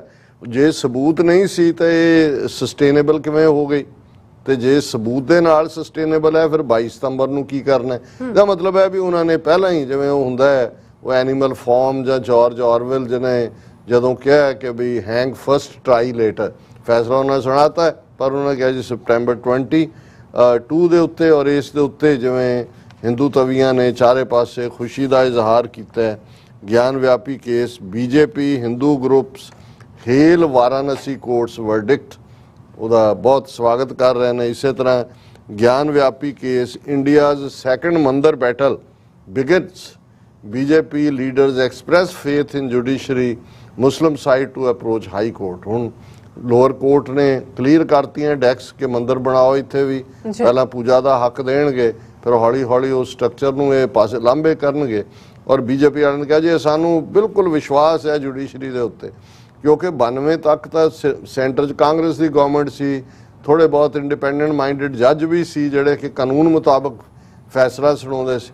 ਹੁਣ ਤਾਂ ਸੁਪਰੀਮ ਕੋਰਟ ਤੋਂ ਲੈ ਕੇ ਥੱਲੇ ਤੱਕ, ਥੱਲੇ ਦਾ ਤਾਂ ਵੈਸੇ ਹੀ ਸਟੇਟ ਦੇ ਥੱਲੇ ਨੇ। ਸੋ ਆਉਣ ਵਾਲੇ ਪੀਰੀਅਡ ਦੇ ਵਿੱਚ ਅਸੀਂ ਦੇਖਾਂਗੇ ਕਿ ਹੁਣ ਉਹਨਾਂ ਦਾ ਇਹ ਜਿਹੜਾ ਉਹ ਨਾਰਾ ਸੀ ਉਸ ਦਾ ਸੈਕੰਡ ਸਟੈਪ, ਔਰ ਆਲਰੇਡੀ ਜਿਹੜਾ ਮਥੁਰਾ ਦੀ ਮਸੀਤ ਹੈ ਉਹਨੂੰ ਲੈ ਕੇ ਵੀ ਕੋਰਟ ਦੇ ਵਿੱਚ, ਲੋਅਰ ਕੋਰਟ ਇਸ ਕਿਸਮ ਦੇ ਕੋਰਟ ਦੇ ਵਿੱਚ ਹੀ ਪਟੀਸ਼ਨ ਪਾਈ ਹੋਈ ਹੈ। ਸੋ ਇਹ ਉਹੀ ਵਰਤਾਰਾ ਹੈ ਜਿਹਨੂੰ ਸਰ ਕਪੂਰ ਸਿੰਘ ਨੇ ਸਾਚੀ ਸਾਖੀ ਦੇ ਵਿੱਚ ਕਿਹਾ ਸੀ। ਉਹਨਾਂ ਨੇ ਤਾਂ ਸਿੱਖਾਂ ਦੇ ਹਵਾਲੇ ਨਾਲ ਕਿਹਾ ਸੀ ਕਿਉਂਕਿ ਉਹ ਖੁਦ ਵੀ ਵਿਕਟਮ ਬਣੇ ਜਦੋਂ 13-14 ਸਾਲ ਦੀ ਉਹਨਾਂ ਦੀ ICS ਦੀ ਨੌਕਰੀ ਉਹਨਾਂ ਨੂੰ ਡਿਸਮਿਸ ਕੀਤਾ ਗਿਆ ਕਿਉਂਕਿ ਉਹਨਾਂ ਨੇ ਉਸ ਸਰਕੂਲਰ ਦੇ ਉੱਤੇ ਜਿਹੜਾ ਉਸ ਵੇਲੇ ਦੇ ਹੋਮ ਮਿਨਿਸਟਰ ਪਟੇਲ ਔਰ ਪੰਜਾਬ ਦੇ ਗਵਰਨਰ ਚੰਦੂ ਲਾਲ ਤ੍ਰਿਵੇਦੀ ਔਰ ਨਹਿਰੂ ਦੀ ਗਾਈਡੈਂਸ ਦੇ ਥੱਲੇ ਜ਼ਿਲ੍ਹਿਆਂ ਦੇ ਡਿਪਟੀ ਕਮਿਸ਼ਨਰਸ ਨੂੰ ਭੇਜਿਆ ਗਿਆ ਸੀ ਕਿ Sikhs are a criminal tribe and a menace to the law abiding Hindus, ਕਿ ਸਿੱਖ ਇੱਕ ਜ਼ਰਾਇਮ ਪੇਸ਼ਾ ਕਬੀਲਾ ਨੇ ਔਰ ਕਾਨੂੰਨ ਮੰਨਣ ਵਾਲੇ ਹਿੰਦੂਆਂ ਦੇ ਲਈ ਬਹੁਤ ਖਤਰਾ ਨੇ। ਔਰ ਉਹਨਾਂ ਨੇ ਜਦੋਂ ਇਸ ਦੇ ਉੱਤੇ ਆਬਜੈਕਟ ਕੀਤਾ ਉਹਨਾਂ ਨੂੰ ਨੌਕਰੀ ਤੋਂ ਵੀ ਹੱਥ ਧੋਣਾ ਪਿਆ, ਡਿਸਮਿਸ ਕੀਤਾ ਗਿਆ, ਪੈਨਸ਼ਨ ਤੱਕ ਵੀ ਨਹੀਂ ਦਿੱਤੀ ਗਈ। तो उन्होंने कहा सी कि भाई मुल्क हिंदू का, राज तिकड़ी का, गुरु राखा भाई सिखड़े का। सो आज जो सिख होण, मुसलमान होण, ईसाई होण और दलित भी जिहड़ी वड्डी गिणती च ने, वो इस वेले ब्राह्मणवाद ने अपने ਜਿਹੜਾ ਉਹਨਾਂ ਨੂੰ ਨਿਗਲਣ ਦੇ ਲਈ ਆਪਣੇ ਮੂੰਹ ਦੇ ਵਿੱਚ ਲਿਆ ਹੋਇਆ ਔਰ ਉਹ ਹੌਲੀ ਹੌਲੀ ਹੌਲੀ ਜਿਹੜਾ ਉਹ ਮਗਰਮੱਛ ਵਾਂਗ ਨਿਗਲ ਰਿਹਾ। ਜੀ ਡਾਕਟਰ ਸਾਹਿਬ ਤੁਹਾਡਾ ਬਹੁਤ ਬਹੁਤ ਸ਼ੁਕਰੀਆ। ਸਵਾਲ ਲੈਣੇ ਬ੍ਰੇਕ ਵਿਊਅਰਸ ਤੁਸੀਂ ਇਸੇ ਤਰ੍ਹਾਂ ਬਣੇ ਰਹਿਣਾ। ਮਿਲਦੇ ਹਾਂ ਛੋਟੇ ਜਿਹੇ ਬ੍ਰੇਕ ਤੋਂ ਬਾਅਦ।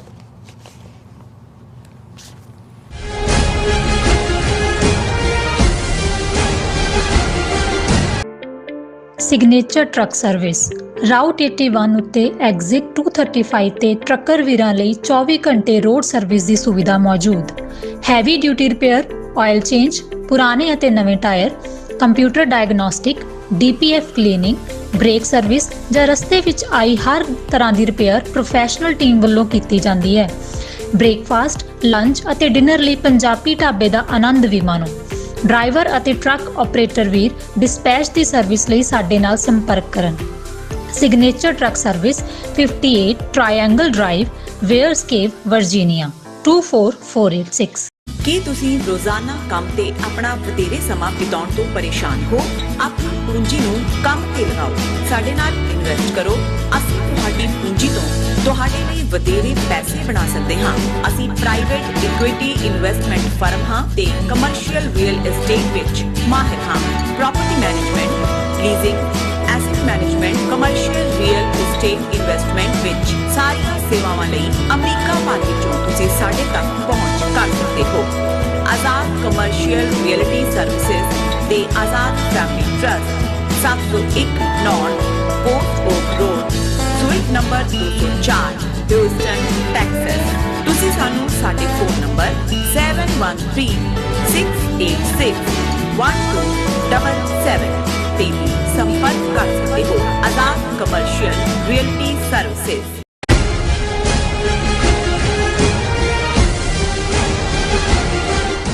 Viewers welcome back to programme. So viewers ਗੱਲਬਾਤ ਕਰਨ ਜਾ ਰਹੇ ਹਾਂ ਕਿ ਭਾਰਤ ਨੇ ਸ਼੍ਰੀਲੰਕਾ ਵਿਚਲੇ ਤਾਮਿਲ ਹਿੰਦੂਆਂ ਦਾ ਮਸਲਾ UN ਵਿੱਚ ਉਠਾਇਆ ਹੈ। ਇਹ ਕਿਸ ਕਿਸਮ ਦਾ ਦੰਭੀਪੁਣਾ ਹੈ? ਕਿਉਂਕਿ ਜਦੋਂ ਕੋਈ ਕਿਸੇ ਬਾਹਰਲੇ ਮੁਲਕ ਵੱਲੋਂ ਕਸ਼ਮੀਰੀਆਂ ਜਾਂ ਸਿੱਖਾਂ ਦਾ ਮਸਲਾ ਉਠਾਇਆ ਜਾਂਦਾ ਹੈ ਤਾਂ ਇਸ ਨੂੰ ਭਾਰਤ ਦੇ ਅੰਦਰੂਨੀ ਮਾਮਲਿਆਂ ਵਿੱਚ ਦਖਲ ਅੰਦਾਜ਼ੀ ਕਿਹਾ ਜਾਂਦਾ ਹੈ। ਸੋ ਭਾਰਤ ਦੇ ਇਸ ਦੋਹਰੇ ਮਾਪਦੰਡ ਬਾਰੇ ਗੱਲਬਾਤ ਕਰਨ ਜਾ ਰਹੇ ਹਾਂ। ਸੋ ਅਸੀਂ ਚਾਹਾਂਗੇ ਕਿ ਤੁਸੀਂ ਇਸ ਤਰ੍ਹਾਂ ਹੀ ਬਣੇ ਰਹਿਣਾ। ਦੇਖਣ ਸੁਣਨੇ ਜਾਂ ਲਿਖਣ ਲਈ ਤੁਹਾਡਾ ਸਭ ਦਾ ਬਹੁਤ ਬਹੁਤ ਧੰਨਵਾਦ।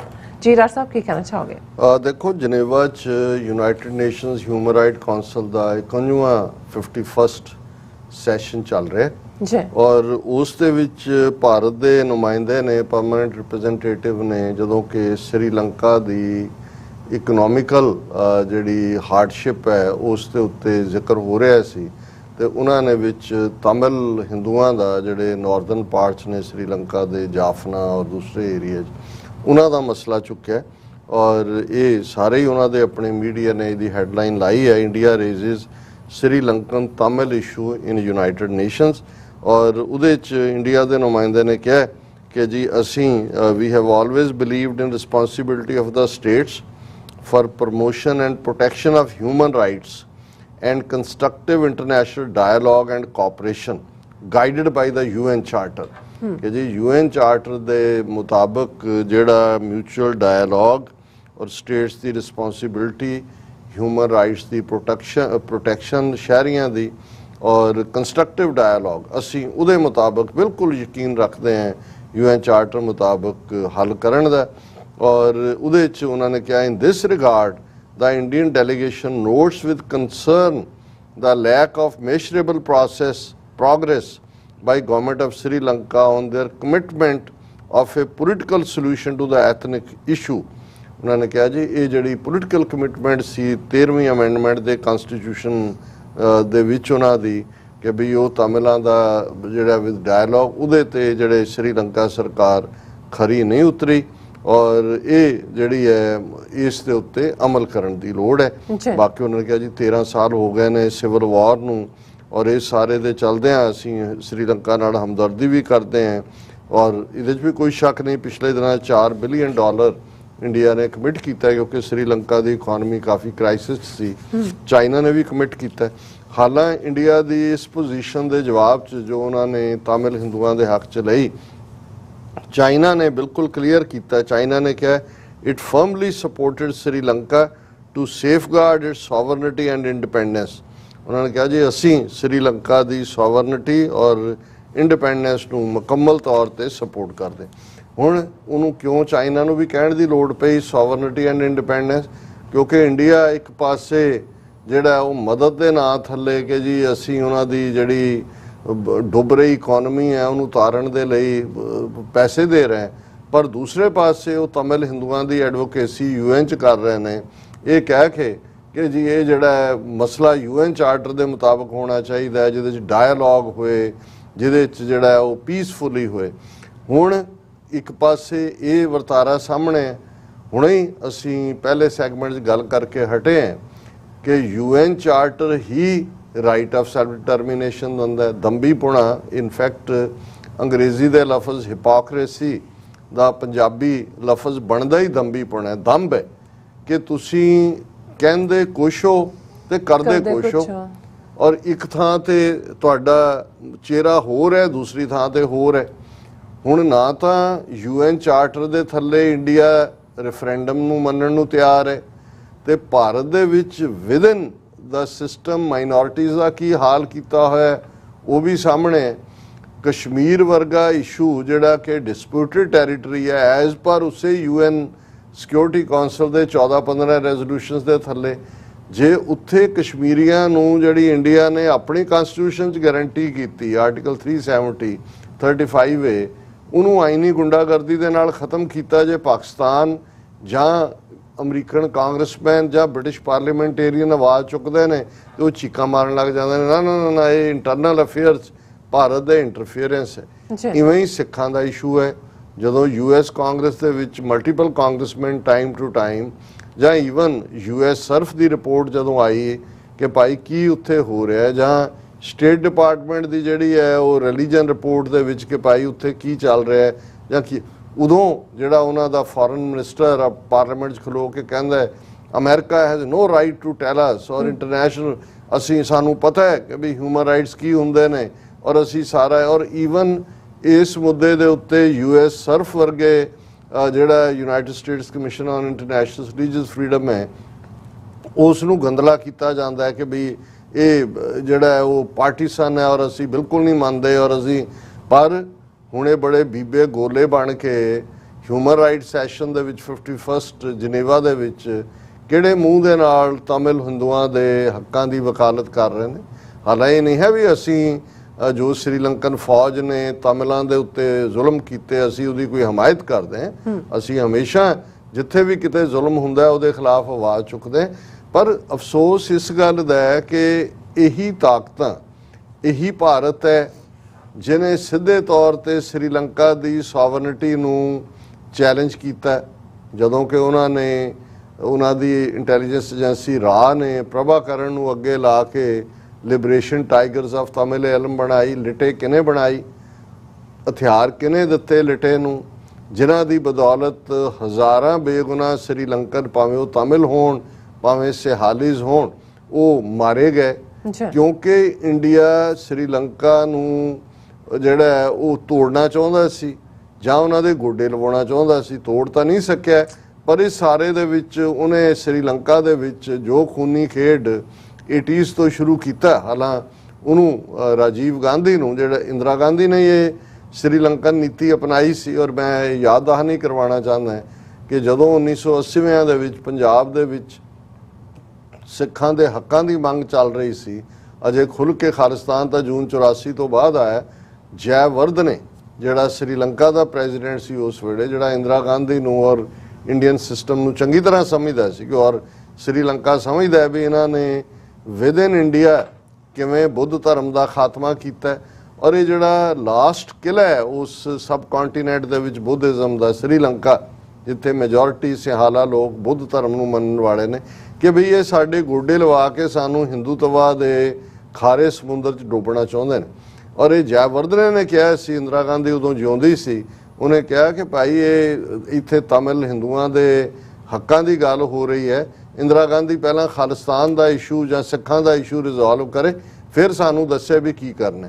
ਹੁਣ ਉਦੋਂ ਤੱਕ ਜੈਵਰਧਨੇ ਆਕੜਿਆ ਰਿਹਾ ਔਰ ਇਸੇ ਕਰਕੇ ਇਹਨਾਂ ਨੇ ਇਹ ਲਿਟੇ ਕ੍ਰੀਏਟ ਕੀਤੀ, ਇਹਦੇ ਰਾਹੀਂ ਇਹਨਾਂ ਨੇ ਸਿਵਲ ਵਾਰ ਕਰਵਾਈ, ਹਜ਼ਾਰਾਂ ਬੇਗੁਨਾਹ ਮਾਰੇ ਗਏ ਔਰ ਫਿਰ ਬਾਅਦ ਦੇ ਵਿੱਚ ਸ੍ਰੀਲੰਕਨ ਆਰਮੀ ਨੇ ਰੂਥਲੈਸਲੀ ਉਹਨਾਂ ਨੂੰ ਬਹੁਤ ਜ਼ੁਲਮ ਕੀਤੇ, ਫੌਜ ਨੇ ਉੱਥੇ ਮਾਰਿਆ।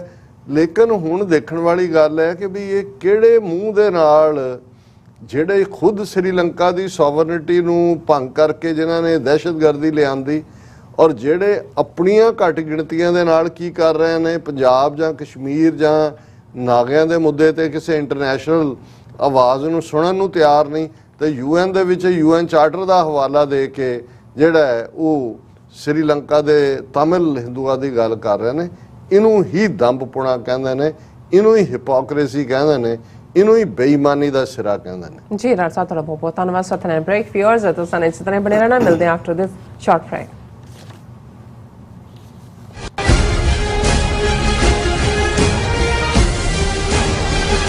UK, ਸਵਿਟਜ਼ਰਲੈਂਡ ਅਤੇ ਇਟਲੀ ਤੋਂ ਬਾਅਦ ਖਾਲਿਸਤਾਨ ਰੈਫਰੈਂਡਮ ਦੀਆਂ ਵੋਟਾਂ ਦਾ ਅਗਲਾ ਪੜਾਅ ਕੈਨੇਡਾ ਵਿੱਚ ਖਾਲਿਸਤਾਨ ਦੀਆਂ ਵੋਟਾਂ ਦਾ ਪਹਿਲਾ ਸੈਂਟਰ ਬਰੈਂਪਟਨ ਵਿੱਚ ਲੱਗੇਗਾ। ਬਰੈਂਪਟਨ ਵਿੱਚ ਖਾਲਿਸਤਾਨ ਦੀਆਂ ਵੋਟਾਂ 18 ਸਤੰਬਰ ਦਿਨ ਐਤਵਾਰ ਨੂੰ ਗੌਰ ਰੋਡ ਤੇ ਸਥਿਤ ਗੌਰ ਮੈਡੋਜ਼ ਕਮਿਊਨਿਟੀ ਸੈਂਟਰ ਵਿੱਚ ਸਵੇਰੇ 9 ਵਜੇ ਤੋਂ ਲੈ ਕੇ ਸ਼ਾਮ ਦੇ 5 ਵਜੇ ਤੱਕ ਪੈਣਗੀਆਂ। ਹੋਰ ਜਾਣਕਾਰੀ ਲਈ ਸੰਪਰਕ ਕਰੋ 437 423 2669 ਜਾਂ 437 423 2666। ਕੀ ਤੁਸੀਂ ਆਪਣੇ ਟੈਕਸਸ ਨੂੰ ਲੈ ਕੇ ਚਿੰਤਤ ਹੋ? ਤੁਸੀਂ ਆਪਣੀ ਕਮਾਈ ਲਈ ਮਿਹਨਤ ਕਰਦੇ ਹੋ, ਭਾਵੇਂ ਤੁਸੀਂ ਨੌਕਰੀ ਵਿੱਚ ਹੋਵੋ ਜਾਂ ਆਪਣਾ ਬਿਜ਼ਨਸ ਚਲਾਉਂਦੇ ਹੋ। ਜਦੋਂ ਟੈਕਸ ਭਰਨ ਦਾ ਸਮਾਂ ਆਉਂਦਾ ਹੈ ਤਾਂ ਤੁਹਾਨੂੰ ਇੱਕ ਭਰੋਸੇਯੋਗ ਟੈਕਸ ਅਕਾਊਂਟੈਂਟ ਦੀ ਲੋੜ ਹੈ ਜੋ ਟੈਕਸ ਬੈਲੈਂਸ ਦਾ ਤੁਹਾਡੇ ਪੱਖ ਵਿੱਚ ਜਾਣਾ ਯਕੀਨੀ ਬਣਾਵੇ। ਸਿਆਟਲ ਦੀ ਜਾਣੀ ਪਛਾਣੀ company accurate accountants and taxes ਤੁਹਾਡੀ ਸੇਵਾ ਵਿੱਚ ਹਾਜ਼ਰ ਹੈ। ਅਸੀਂ ਹਰ ਤਰ੍ਹਾਂ ਦੇ ਟੈਕਸ ਭਰਨ ਵਿੱਚ ਤੁਹਾਡੀ ਮਦਦ ਕਰਾਂਗੇ। ਟੈਕਸ ਸੰਬੰਧੀ ਕਿਸੇ ਵੀ ਤਰ੍ਹਾਂ ਦੇ ਸਵਾਲ ਲਈ ਅੱਜ ਹੀ ਸਾਡੇ ਤੱਕ ਪਹੁੰਚ ਕਰੋ। Accurate accountants and Texas.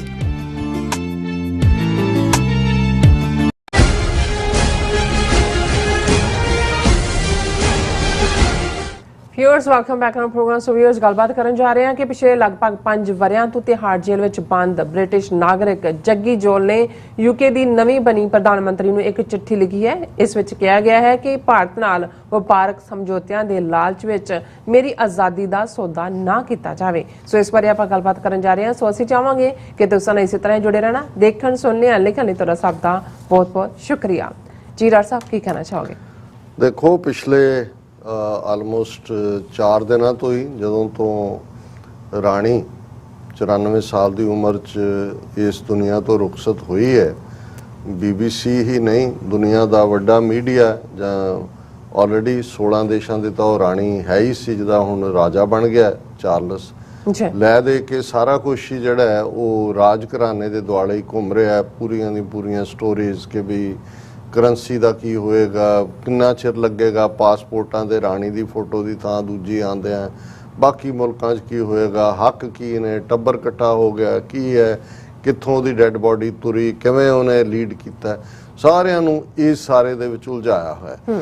ਔਰ ਇਹ ਠੀਕ ਹੈ ਕਿ ਕੁਝ ਚੀਜ਼ਾਂ ਤੁਸੀਂ ਜਦੋਂ ਹਿਊਮੈਨਿਟੇਰੀਅਨ ਬੇਸਿਸ ਦੇ ਉੱਤੇ ਦੇਖਦੇ ਹੋ ਔਰ ਸੋਗ ਦੀ ਗੱਲ ਜਦੋਂ ਹੁੰਦੀ ਹੈ, ਸਾਡੇ ਪਿਤਾ ਜੀ ਅਕਸਰ ਕਹਿੰਦੇ ਸੀ ਕਿ ਭਾਈ ਤੁਹਾਡੇ ਗੁਆਂਢੀਆਂ ਦੇ ਨਾਲ ਜਿੰਨੀ ਮਰਜ਼ੀ ਦੁਸ਼ਮਣੀ ਹੋਏ, ਪਰ ਜਦੋਂ ਉਹਨਾਂ ਦੇ ਕੋਈ ਸੋਗ ਹੈ, ਕਿਸੇ ਦੀ ਮੌਤ ਹੋਈ ਹੈ, ਤੇ ਤੁਸੀਂ ਆਪਣਾ ਰੇਡੀਓ ਉੱਚਾ ਨਹੀਂ ਕਰਦੇ, ਕਿਉਂਕਿ ਇਹ ਨਹੀਂ ਲੱਗਣਾ ਚਾਹੀਦਾ ਕਿ ਵੀ ਤੁਸੀਂ ਉਸ ਦੇ ਉੱਤੇ ਕੋਈ ਰੀਜੋਇਸ ਕਰ ਰਹੇ ਹੋ। ਜ਼ਾਹਰ ਹੈ ਕਿ ਇਹ ਇੱਕ ਸਮਾਜਿਕ ਸੋਸ਼ਲ ਵਰਤਾਰਾ ਵੀ ਹੁੰਦਾ ਔਰ ਮੈਂ ਸਮਝਦਾ ਹੈ ਵੀ ਇਹਦੇ 'ਚ ਕੋਈ ਸ਼ੱਕ ਨਹੀਂ ਹੈ ਕਿ ਅਸੀਂ ਜਿੱਦਣ ਇੱਕ ਰਾਣੀ ਦੀ ਮੌਤ ਹੋਈ ਅਸੀਂ ਜਿਹੜਾ ਉਸ ਸਾਰੇ ਦੇ ਉੱਤੇ ਜੋ ਕਹਿ ਸਕਦੇ ਸੀ ਕਿਹਾ। ਔਰ ਇਹਨਾਂ ਦੀ ਹਿਸਟਰੀ ਜਿਹੜੀ ਸਿੱਖਾਂ ਨਾਲ ਜੁੜੀ ਹੋਈ ਵੀ ਬ੍ਰਿਟਿਸ਼ ਪੀਰੀਅਡ ਦੀ, ਉਹਦਾ ਤਾਂ ਅਸੀਂ ਅਕਸਰ ਜ਼ਿਕਰ ਕਰਦੇ ਹਾਂ ਔਰ ਕੁਈਨ ਵਿਕਟੋਰੀਆ ਤੋਂ ਲੈ ਕੇ ਕੁਈਨ ਐਲਿਜ਼ਾਬੈਥ ਤੱਕ ਉਸ ਦੀ ਵੀ ਬਰੀਫਿੰਗ ਗੱਲ ਕੀਤੀ।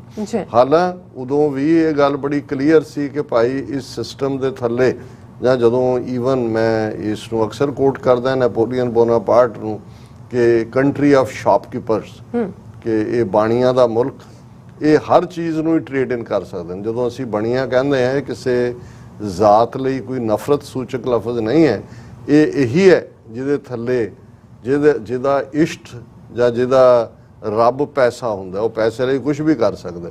ਸੋ ਇਹੀ ਬਣੀਆਂ ਇਹਨੂੰ ਹੀ ਗੁਰਬਾਣੀ ਦੇ ਵਿੱਚ ਕਿਰਾੜ ਵੀ ਕਿਹਾ, ਜਦੋਂ ਇਹ ਹੈ ਕਿ ਭਾਈ ਨਾਲ ਕਿਰਾੜਾ ਦੋਸਤੀ ਕੂੜਾ ਕੂੜੀ ਪਾਏ, ਕਿ ਇਹ ਜਿਹੜੀ ਕਿਰਾੜ ਬਿਰਤੀ ਹੈ ਧਨ ਦੇ ਨਾਲ ਜੁੜਿਆ ਹੋਇਆ ਜਾਂ ਆਪਣੇ ਮੁਫਾਦ ਦੇ ਲਈ ਤੁਸੀਂ ਸਿਧਾਂਤ ਨੂੰ ਵੀ ਕੁਰਬਾਨ ਕਰਦੇ ਹੋ। ਸੋ ਬ੍ਰਿਟਿਸ਼ਰਸ ਨੇ, ਅਸੀਂ ਜੋ ਕੁਝ ਸਿੱਖ ਇਤਿਹਾਸ ਦਾ ਵਾਕਿਆ 1809 ਦੀ ਅੰਮ੍ਰਿਤਸਰ ਦੀ ਸੰਧੀ ਤੋਂ ਲੈ ਕੇ 1846 ਦੇ ਵਿੱਚ ਫਿਰ ਦੁਬਾਰਾ ਅੰਮ੍ਰਿਤਸਰ ਦੀ ਸੰਧੀ, ਭਾਰੋਵਾਲ ਦੀ ਸੰਧੀ ਜਿਹੜੀ ਐਂਗਲੋ ਸਿੱਖ ਵਾਰ ਵੇਲੇ ਕਿਵੇਂ ਇਹਨਾਂ ਨੇ ਡੋਗਰਿਆਂ ਨੂੰ ਪੱਟਿਆ, ਔਰ ਫਿਰ ਦੁਖੀਏ ਮਾਂ ਪੁੱਤ ਦੀ ਕਹਾਣੀ ਦਲੀਪ ਸਿੰਘ ਨਾਲ ਕੀ ਕੀਤਾ, ਜਿੰਦਾ ਨਾਲ ਕੀ ਕੀਤਾ, ਔਰ ਫਿਰ ਇਸ ਸਾਰੇ ਪੀਰੀਅਡ ਦੇ ਵਿੱਚ ਉਹਨਾਂ ਦਾ ਜੋ ਵੀ ਰੋਲ ਕਿਸ ਕਿਸਮ ਦਾ ਰਿਹਾ। ਮੈਂ ਅੱਜ ਹੀ ਕੈਲੀਫੋਰਨੀਆ ਤੋਂ ਇੱਕ ਐਕਟਿਵਿਸਟ ਨਾਲ ਗੱਲ ਕਰ ਰਿਹਾ ਸੀ। ਮੈਂ ਕਿਹਾ ਜੀ ਵੈਸੇ ਪੰਜਾਬੀ ਫੋਕਲੋਰ 'ਚ ਜਦੋਂ ਇਹ ਕਿਹਾ ਜਾਂਦਾ ਨਾ ਕਿ ਵੀ ਬਿੱਲੇ ਬੜੇ ਖਤਰਨਾਕ ਹੁੰਦੇ ਨੇ, ਬਿੱਲਿਆਂ ਤੋਂ ਬਚੋ, ਮੈਂ ਕਿਹਾ ਜਿਹੜੇ ਵਿਚਾਰੇ ਸਾਡੇ ਕੋਈ ਬਿੱਲੀਆਂ ਅੱਖਾਂ ਵਾਲੇ ਨੇ ਉਹ ਤਾਂ ਉਹੀ ਰਗੜੇ ਜਾਂਦੇ ਨੇ ਵਿੱਚ ਇਸ ਫਰੇਜ਼ ਦੇ। ਮੈਂ ਕਿਹਾ ਇਹ ਲਫ਼ਜ਼ ਜੇ ਤੁਸੀਂ ਦੇਖੋ ਤੇ ਗੋਰਿਆਂ ਲਈ ਲਫ਼ਜ਼ ਜਿਹੜਾ ਹੈ ਗੋਰਾ ਤਾਂ ਸਕਿਨ ਕਲਰ ਤੋਂ ਹੀ ਸੀ, ਪਰ ਫਰੰਗੀ ਔਰ ਬਿੱਲੇ, ਉਹਨਾਂ ਨੂੰ ਬਿੱਲੇ ਕਿਹਾ ਹੀ ਗੋਰਿਆਂ ਨੂੰ ਜਾਂਦਾ ਸੀ ਕਿ ਬਈ ਇਹਨਾਂ ਤੋਂ ਬਚੋ ਖਤਰਨਾਕ, ਕਿਉਂਕਿ ਆਮ ਸਿੱਖਾਂ ਨੂੰ ਔਰ ਪੰਜਾਬ ਦੇ ਲੋਕਾਂ ਨੂੰ ਅਹਿਸਾਸ ਸੀ ਕਿ ਇਹ ਬਿੱਲੇ ਧੋਖੇਬਾਜ਼ ਨੇ, ਔਰ ਉਹਦੇ ਚ ਵਿਚਾਰੇ ਆਪਣੇ ਵੀ ਰਗੜੇ ਗਏ ਜਿਹੜੇ ਮਾੜੇ ਮੋਟੇ ਨੇ, ਪਰ ਇਹ ਇਹਨਾਂ ਦੇ ਨਾਲ ਹੀ ਜੁੜਿਆ ਹੋਇਆ ਸੀ। ਸੋ ਮੈਂ ਕਿਹਾ ਵੀ ਇਹਨਾਂ ਦੇ ਨਾਲ ਤਾਂ ਇਹ ਧੋਖੇਬਾਜ਼ਾਂ ਦੀ ਜਿਹੜੀ ਹੈ ਲਾਈਨ ਹੀ ਹੈ, ਕਿਉਂਕਿ ਇਹ ਬੇਸਿਕਲੀ ਇਹਨਾਂ ਨੇ ਜਿੰਨੀਆਂ ਸੰਧੀਆਂ ਕੀਤੀਆਂ, ਇਹ ਸੰਧੀਆਂ ਜਾਂ ਸਮਝੌਤੇ ਕਰਦੇ ਹੀ ਇਸ ਲਈ ਸੀ ਕਿ ਇਹਨਾਂ ਨੇ ਤੋੜਨੇ ਨੇ, ਔਰ ਉਹਦੇ 'ਚ ਕਿਉਂਕਿ ਅਸੀਂ ਆਪਣੇ ਕੌਨਟੈਕਸਟ 'ਚ ਗੱਲ ਕਰਦੇ ਹਾਂ ਸਿੱਖਾਂ ਦੇ, ਇਹਨਾਂ ਨੇ ਦੁਨੀਆ ਦੇ ਹਰ ਖਿੱਤੇ 'ਚ ਇਵੇਂ ਕੀਤਾ, ਜਿੱਥੇ ਜਿੱਥੇ ਵੀ ਇਹਨਾਂ ਨੇ ਕੀਤਾ, ਕਿਸ ਕਿਸਮ ਦੀਆਂ ਬੇਈਮਾਨੀਆਂ, ਧੋਖਾਧੜੀਆਂ ਔਰ ਲੁੱਟ ਖਸੁੱਟ ਕਰਕੇ। ਉਹ ਜਦੋਂ ਡੇਵਿਡ ਕੈਮਰੋਨ ਇੰਡੀਆ ਦੇ ਦੌਰੇ 'ਤੇ ਸੀ ਤਾਂ ਉਹਨੂੰ ਪੁੱਛਿਆ ਗਿਆ ਜੀ ਕੋਈ ਨੂਰ ਹੀਰਾ ਕਦੋਂ ਵਾਪਸ ਕਰੋਗੇ, ਕਹਿੰਦਾ ਜੀ ਜੇ ਅਸੀਂ ਇਹੀ ਆ ਗਏ ਵਾਪਸ ਕਰਨ ਤੇ ਤਾਂ ਸਾਡਾ ਮਿਊਜ਼ੀਅਮ ਹੀ ਖਾਲੀ ਹੋ ਜਾਏਗਾ ਸਾਰੇ। ਮਤਲਬ ਇਹ ਹੈ ਵੀ ਜੋ ਕੁਝ ਵੀ ਉੱਥੇ ਲਿਆਂਦਾ ਲੁੱਟ ਕੇ ਹੀ ਲਿਆਂਦਾ ਹੋਇਆ, ਕੋਈ ਇਧਰੋਂ ਲਿਆਂਦਾ ਕੋਈ ਉਧਰੋਂ ਲਿਆਂਦਾ, ਇਹ ਸਾਰੇ ਦੇ ਥੱਲੇ। ਹੁਣ ਜਿਹੜਾ ਸਬੂਤ ਸਾਹਮਣੇ ਆਇਆ ਅਦਾਲਤ ਔਰ ਇੱਕ ਹਿਊਮਨ ਰਾਈਟਸ ਔਰ ਲਾਇਰ ਫਰਮ ਨੇ ਇਸ ਨੂੰ ਰਿਵੀਲ ਕੀਤਾ ਕਿ ਕਿਵੇਂ ਜੱਗੀ ਜੌਲ ਸਿੱਖ ਨੌਜਵਾਨ ਬ੍ਰਿਟਿਸ਼ ਸਿਟੀਜ਼ਨ ਸਕਾਟਲੈਂਡ ਦਾ ਰਹਿਣ ਵਾਲਾ, ਉਸ ਨੂੰ ਇੰਡੀਅਨ ਪੁਲਿਸ ਦੇ ਕੋਲ ਫੜਵਾਇਆ ਹੀ MI6 ਨੇ ਟਿਪ ਆਫ ਦਿੱਤੀ, ਔਰ ਜ਼ਾਹਰ ਹੈ ਉਸ ਤੋਂ ਬਾਅਦ ਕਿਸ ਟਾਰਚਰ ਚੋਂ ਗੁਜ਼ਰਿਆ। 5 ਸਾਲ ਤੋਂ ਜ਼ਿਆਦਾ ਪੀਰੀਅਡ ਹੋ ਗਿਆ ਕਿ ਉਹ ਤਿਹਾੜ ਜੇਲ੍ਹ ਦੇ ਵਿੱਚ ਬੰਦ ਹੈ, ਹੁਣ ਤੱਕ ਮੁਕੱਦਮਾ ਵੀ ਨਹੀਂ ਚਲਾਇਆ, ਔਰ ਚਾਰਜ ਸ਼ੀਟ ਹਾਲਾਂਕਿ ਉਹਨੂੰ 11 ਕੇਸਾਂ 'ਚ ਫਸਾਇਆ ਹੋਇਆ ਹੈ। ਔਰ ਹੁਣ ਜਦੋਂ ਇਹਦਾ ਪ੍ਰੈਸ਼ਰ ਬਣਿਆ ਤਾਂ ਉਹਨਾਂ ਨੇ ਕਿਹਾ ਜੀ ਇਹ ਜਿਹੜਾ ਉਹਦੀ ਪੇਸ਼ੀ ਸੀ ਤੇ ਸਪਟੈਂਬਰ 24 ਪਾਤੀ ਅਦਾਲਤ ਨੇ। ਉਹਨਾਂ ਨੇ ਕਿਹਾ ਉਹਨਾਂ ਕਿਉਂਕਿ ਉਹਨੂੰ ਖਾਲਿਸਤਾਨ ਲਿਬਰੇਸ਼ਨ ਫੋਰਸ ਨਾਲ ਜੋੜਿਆ ਹੋਇਆ, ਔਰ ਇਹ ਜਿਹੜੇ ਨੇ NIA ਸਪੈਸ਼ਲ ਕੋਰਟ ਨੂੰ ਪ੍ਰੋਸੀਕਿਊਸ਼ਨ ਨੇ ਕਿਹਾ ਕਿ ਜੀ ਸਾਨੂੰ ਹੋਰ ਵਕਤ ਦਿਓ, ਔਰ 24 ਸਤੰਬਰ ਦੇ ਉੱਤੇ ਉਹਨੂੰ ਪਾ ਦਿੱਤੇ।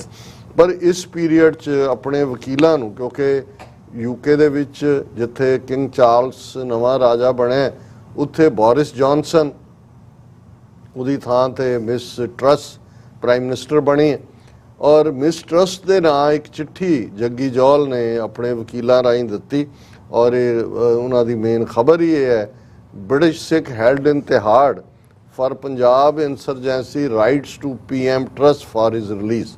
ਉਹਨੇ ਚਿੱਠੀ ਲਿਖੀ, ਪਰ ਜਿਹੜੀ ਉਹਦੇ 'ਚ ਉਹਨੇ ਬੜੀ ਗੱਲ ਕਹੀ ਢੁਕਵੀਂ ਇਸ ਕਰਾੜ ਬਿਰਤੀ ਬਿੱਲਿਆਂ ਦੇ ਲਈ।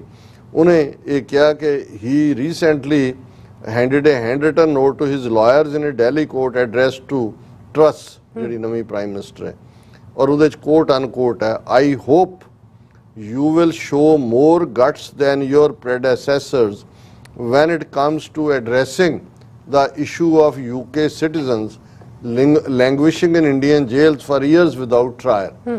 ਹੁਣ ਉਹ ਸਿੱਖਾਂ ਦੀ ਆਦਤ ਹੁੰਦੀ ਹੈ ਕਿ ਵੀ ਉਹ ਆਪਣਾ ਤਾਂ ਜੋ ਹੁੰਦਾ ਹੈ ਉਹ ਭਾਵੇਂ ਭੁੱਲ ਵੀ ਜਾਣ, ਦੂਜੇ ਦੀ ਕਿਸੇ ਦੀ ਦੇਖਣ ਦਾ ਉਹਦਾ ਪਹਿਲਾਂ ਵਕਾਲਤ ਸ਼ੁਰੂ ਕਰ ਦਿੰਦੇ ਨੇ।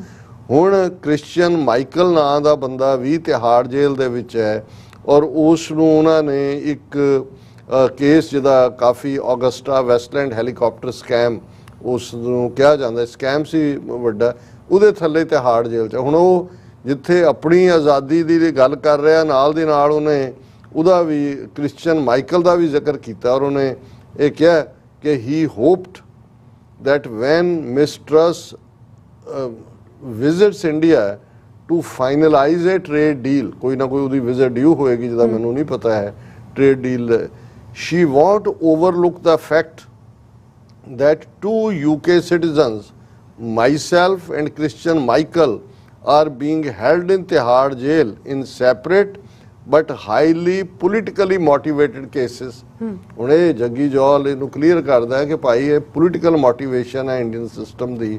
ਉਹਨਾਂ ਨੇ ਅਗਸਟਾ ਵੈਸਟਲੈਂਡ ਹੈਲੀਕਾਪਟਰ ਦੇ ਵਿੱਚ ਵੀ ਜਿਹੜਾ ਉਹਨੂੰ ਧੁਰਿਆ ਹੋਇਆ ਤੇ ਮੈਨੂੰ ਸਿੱਖ ਆਜ਼ਾਦੀ ਦਾ ਜਿਹੜੀ ਤਹਿਰੀਕ ਹੈ ਉਹਦੇ ਨਾਲ ਜੋੜ ਕੇ ਜਿਹੜਾ ਅੰਦਰ ਰੱਖਿਆ ਹੋਇਆ ਵੀ ਜਦੋਂ ਇਹ ਮਾਈ ਆਏਗੀ ਸਾਡੀ ਪ੍ਰਾਈਮ ਮਿਨਿਸਟਰ, ਕਿਉਂਕਿ ਉਹ ਬ੍ਰਿਟਿਸ਼ ਸਿਟੀਜ਼ਨ ਨੇ, ਕਿ ਉਹ ਇਹ ਸਾਨੂੰ ਨਾ ਭੁੱਲੇ। It is my hop that our freedom will not be traded in return for increased trade with India। ਹੁਣ ਇਹ ਹੈ ਕਿ ਭਾਈ ਕਿਤੇ ਭਾਰਤ ਨਾਲ ਵਪਾਰ ਵਧਾਉਣ ਦੀ ਸੌਦੇਬਾਜ਼ੀ ਦੇ ਵਿੱਚ ਸਾਡਾ ਵੀ ਨਾ ਅੱਗੋਂ ਸੌਦਾ ਕਰ ਦਿਓ। 5 ਸਾਲ ਤੋਂ ਤਾਂ ਸੌਦਾ ਹੀ ਹੋਇਆ, ਜੇ MI6 ਨੇ ਫੜਵਾਇਆ ਤੇ ਐਡਵਾਂਟੇਜ ਤਾਂ ਉਹਨਾਂ ਨੇ ਲਈ। ਔਰ ਇਹ ਵੀ ਜਦੋਂ ਹੁਣ ਕਿਉਂਕਿ ਅਦਾਲਤ ਦੇ ਕੋਲ ਕੇਸ ਹੈ ਇਹ ਸਾਰਾ, ਜਦੋਂ ਸਬੂਤ ਸਾਹਮਣੇ ਆਣਗੇ, ਹਾਲਾਂ ਫੋਰਨ ਸੈਕਟਰੀ ਜਿਹੜੀ ਹੈ ਬ੍ਰਿਟਿਸ਼ ਦੇ ਉਹਨੇ ਜਵਾਬ ਦਿੱਤਾ ਜੀ ਬੜਾ ਸੈਂਸਿਟਿਵ, ਉਹਨੂੰ ਪੁੱਛਿਆ ਗਿਆ ਵੀ ਦੱਸੋ ਤੁਸੀਂ ਇਹ ਆਈ ਹੈ ਗੱਲ ਸਾਹਮਣੇ ਵੀ ਤੁਸੀਂ ਟਿਪ ਆਫ ਦਿੱਤਾ ਉਹਨਾਂ ਨੂੰ। ਸੋ ਇਹਦੇ 'ਚ ਸ਼ਾਇਦ ਉਹਨੂੰ ਕਲਾਸੀਫਾਈ ਕਰਕੇ ਤੋਂ ਦੁਬਾਰਾ ਨਾ ਹੀ ਕੁਛ ਨਿਕਲਣ ਦੇਣ।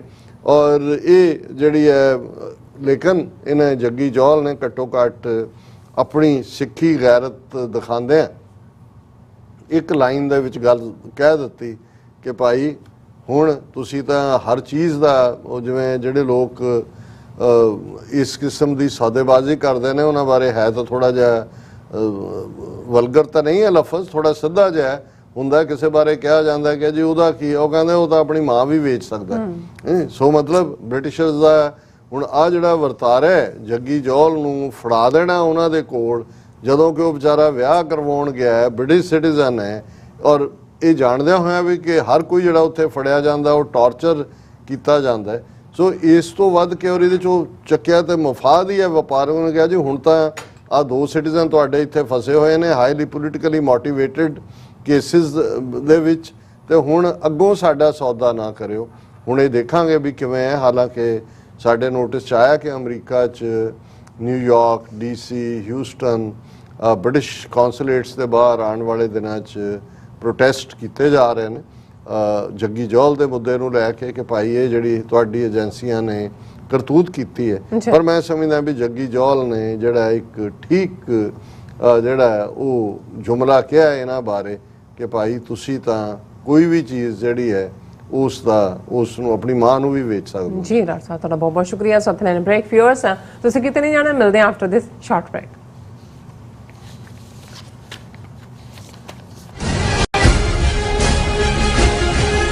UK, ਸਵਿਟਜ਼ਰਲੈਂਡ ਅਤੇ ਇਟਲੀ ਤੋਂ ਬਾਅਦ ਖਾਲਿਸਤਾਨ ਰੈਫਰੈਂਡਮ ਦੀਆਂ ਵੋਟਾਂ ਦਾ ਅਗਲਾ ਪੜਾਅ ਕੈਨੇਡਾ ਵਿੱਚ ਖਾਲਿਸਤਾਨ ਦੀਆਂ ਵੋਟਾਂ ਦਾ ਪਹਿਲਾ ਸੈਂਟਰ ਬਰੈਂਪਟਨ ਵਿੱਚ ਲੱਗੇਗਾ। ਬਰੈਂਪਟਨ ਵਿੱਚ ਖਾਲਿਸਤਾਨ ਦੀਆਂ ਵੋਟਾਂ 18 ਸਤੰਬਰ ਦਿਨ ਐਤਵਾਰ ਨੂੰ ਗੌਰ ਰੋਡ ਤੇ ਸਥਿਤ ਗੌਰ ਮੈਡੋਜ਼ ਕਮਿਊਨਿਟੀ ਸੈਂਟਰ ਵਿੱਚ ਸਵੇਰੇ 9 ਵਜੇ ਤੋਂ ਲੈ ਕੇ ਸ਼ਾਮ ਦੇ 5 ਵਜੇ ਤੱਕ ਪੈਣਗੀਆਂ। ਹੋਰ ਜਾਣਕਾਰੀ ਲਈ ਸੰਪਰਕ ਕਰੋ 437 423 2669 ਜਾਂ 437 423 2666। ਕੀ ਤੁਸੀਂ ਰੋਜ਼ਾਨਾ ਕੰਮ ਤੇ ਆਪਣਾ ਵਧੇਰੇ ਸਮਾਂ ਬਿਤਾਉਣ ਤੋਂ ਪਰੇਸ਼ਾਨ ਹੋ? ਆਪਣੀ ਪੂੰਜੀ ਨੂੰ ਕੰਮ ਤੇ ਲਗਾਓ, ਸਾਡੇ ਨਾਲ ਇਨਵੈਸਟ ਕਰੋ। ਅਸੀਂ ਤੁਹਾਡੀ ਪੂੰਜੀ ਤੋਂ ਤੁਹਾਡੇ ਲਈ ਵਧੇਰੇ ਪੈਸੇ ਬਣਾ ਸਕਦੇ ਹਾਂ। ਅਸੀਂ ਪ੍ਰਾਈਵੇਟ ਇਕੁਇਟੀ ਇਨਵੈਸਟਮੈਂਟ ਫਰਮ ਹਾਂ ਤੇ ਕਮਰਸ਼ੀਅਲ ਰੀਅਲ ਏਸਟੇਟ ਵਿੱਚ ਮਾਹਿਰ ਹਾਂ। Property management, leasing, asset management, commercial real estate investment ਵਿੱਚ ਸਾਰੀਆਂ ਸੇਵਾਵਾਂ ਲਈ ਅਮਰੀਕਾ ਭਰ ਵਿੱਚੋਂ ਤੁਸੀਂ ਸਾਡੇ ਤੱਕ ਪਹੁੰਚ ਕਰ ਸਕਦੇ ਹੋ। ਆਜ਼ਾਦ ਕਮਰਸ਼ੀਅਲ ਰੀਅਲਟੀ ਸਰਵਿਸਿਜ਼ ਦੇ Azad family trust 701 North Post Oak Road, suite number 204, Houston, Texas. ਤੁਸੀਂ ਸਾਨੂੰ ਸਾਡੇ ਫੋਨ ਨੰਬਰ 7136861277 ਤੇ ਸੰਪਰਕ ਕਰ ਸਕਦੇ ਹੋ। Azad commercial realty services.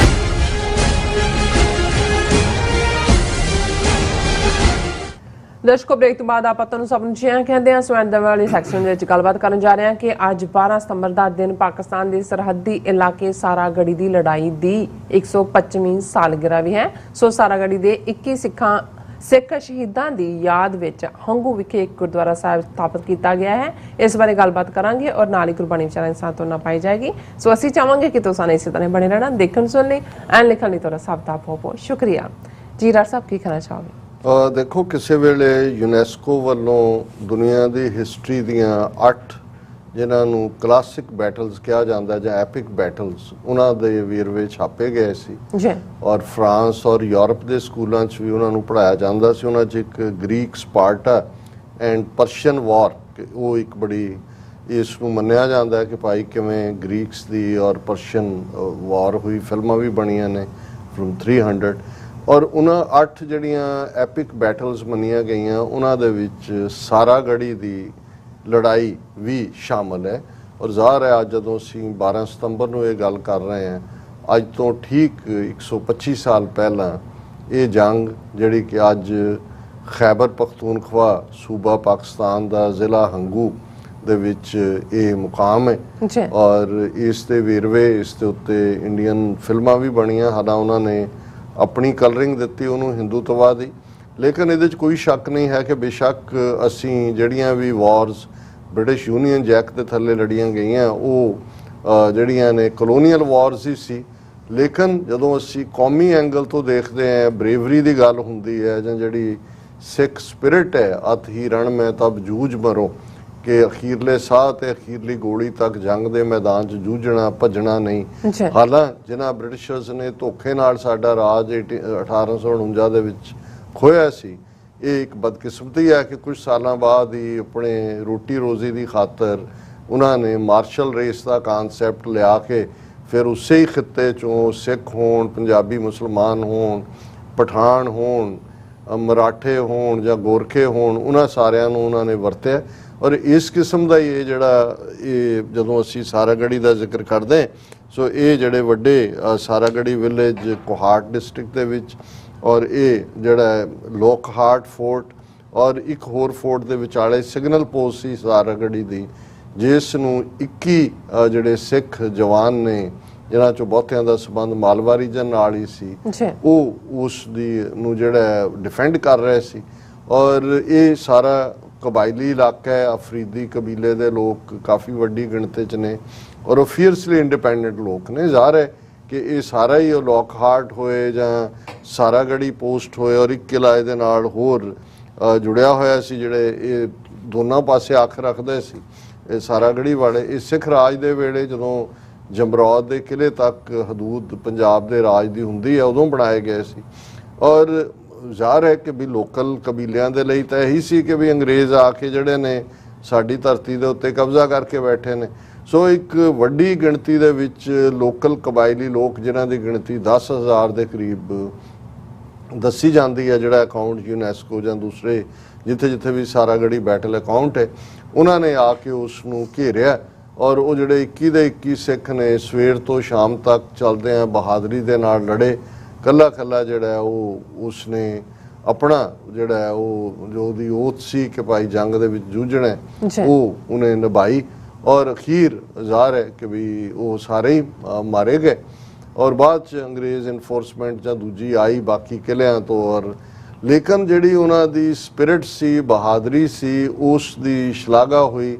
ਉਸ ਪੀਰੀਅਡ 'ਚ ਜਿਹੜਾ ਅੰਗਰੇਜ਼ੀ ਅਵਾਰਡ ਵਿਕਟੋਰੀਆ ਕ੍ਰਾਸ ਤਾਂ ਨਹੀਂ ਸੀ ਅਜੇ ਦਿੰਦੇ ਕਿਸੇ ਦੇਸੀ ਨੂੰ, ਜਿਹੜਾ ਵੀ ਆਰਡਰ ਆਫ ਮੈਰਿਟ ਸੀ ਉਹ 21 ਦੇ 21 ਨੂੰ ਦਿੱਤਾ ਗਿਆ ਸੀ।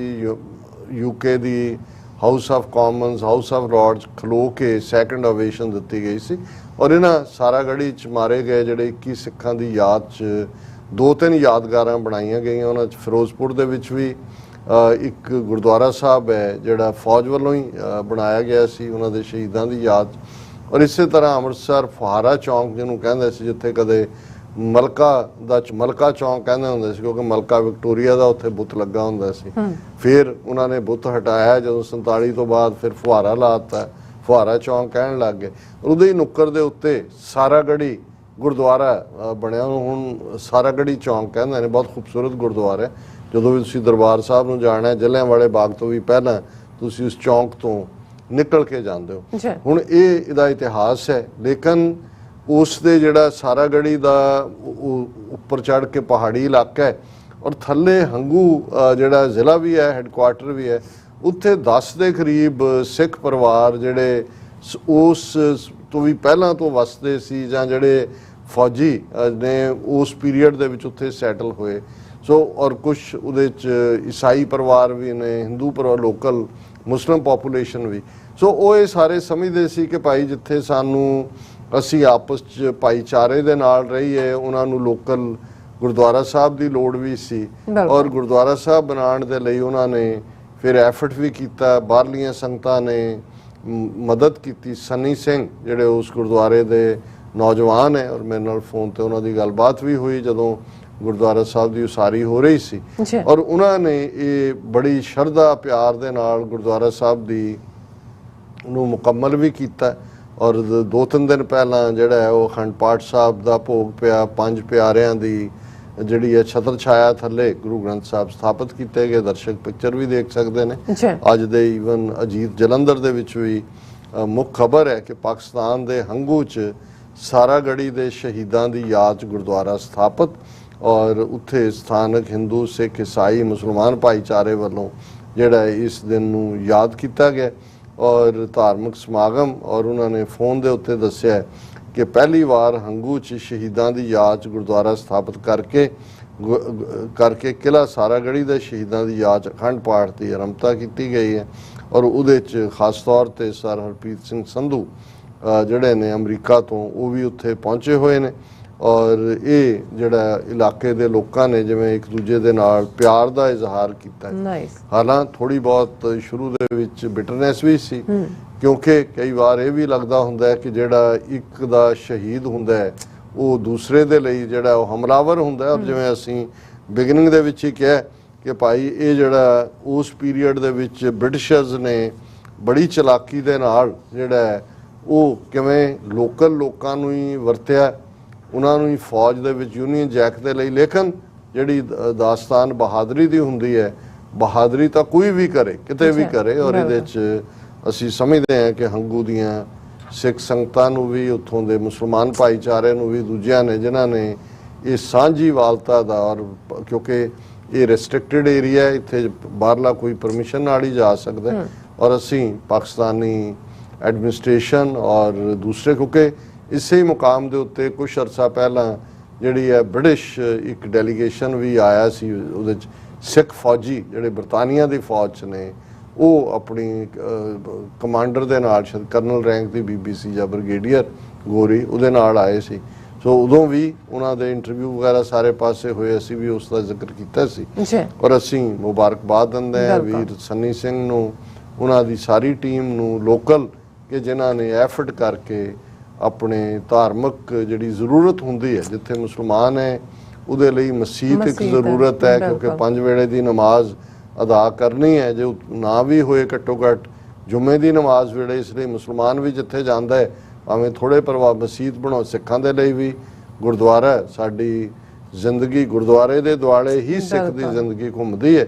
ਸੋ ਲੋਕਲ ਜਿਵੇਂ ਦੱਸ ਰਹੇ ਸੀ ਵੀਰ ਸਨੀ ਸਿੰਘ ਕਿ ਭਾਈ ਮੁਸਲਮਾਨ ਭਾਈਚਾਰੇ ਨੇ ਔਰ ਐਡਮਿਨਿਸਟ੍ਰੇਸ਼ਨ ਨੇ ਪੂਰਾ ਕੋਆਪਰੇਟ ਕੀਤਾ, ਨਹੀਂ ਤਾਂ ਗੁਰਦੁਆਰਾ ਸਾਹਿਬ ਜਿਹੜਾ ਹੈ ਉਹ ਸਥਾਪਿਤ ਨਹੀਂ ਸੀ ਹੋ ਸਕਦਾ। ਅਸੀਂ ਸਿੱਖ ਸੰਗਤਾਂ ਨੂੰ ਉੱਥੋਂ ਦੀ ਮੁਬਾਰਕਬਾਦ ਦਿੰਦੇ ਔਰ ਜਿਵੇਂ ਅਸੀਂ ਰੂਹਾਨੀ ਵਿਚਾਰ ਕਰਦੇ ਹਾਂ, ਸ੍ਰੀ ਰਾਗ ਦੇ ਵਿੱਚ ਗੁਰੂ ਨਾਨਕ ਸਾਹਿਬ ਦਾ ਸ਼ਬਦ ਹੈ, ਸਤਿਗੁਰ ਪੂਰਾ ਜੇ ਮਿਲੇ ਪਾਈਐ ਰਤਨ ਵਿਚਾਰ, ਮਨ ਦੀਜੈ ਗੁਰ ਆਪਣੇ ਪਾਈਐ ਸਰਬ ਪਿਆਰ, ਮੁਕਤ ਪਦਾਰਥ ਪਾਈਐ ਅਵਗਣ ਮੇਟਣ ਹਾਰ, ਭਾਈ ਰੇ ਗੁਰਬਿਨ ਗਿਆਨ ਨਾ ਹੋਏ, ਪੁੱਛੋ ਬ੍ਰਹਮੇ ਨਾਰਦੈ ਵੇਦ ਬਿਆਸੈ ਕੋਏ ਰਹਾਓ। ਹੁਣ ਜਦੋਂ ਵੇਦਾਂ ਦੀ ਗੱਲ ਹੁੰਦੀ ਹੈ, ਇੱਕ ਹਿੰਦੂ ਜਿਹੜਾ ਥਾਟ ਹੈ ਉਹ ਇਹ ਹੈ ਕਿ ਵੇਦ ਰਿਸ਼ੀ ਬਿਆਸ ਨੇ ਲਿਖੇ ਨੇ।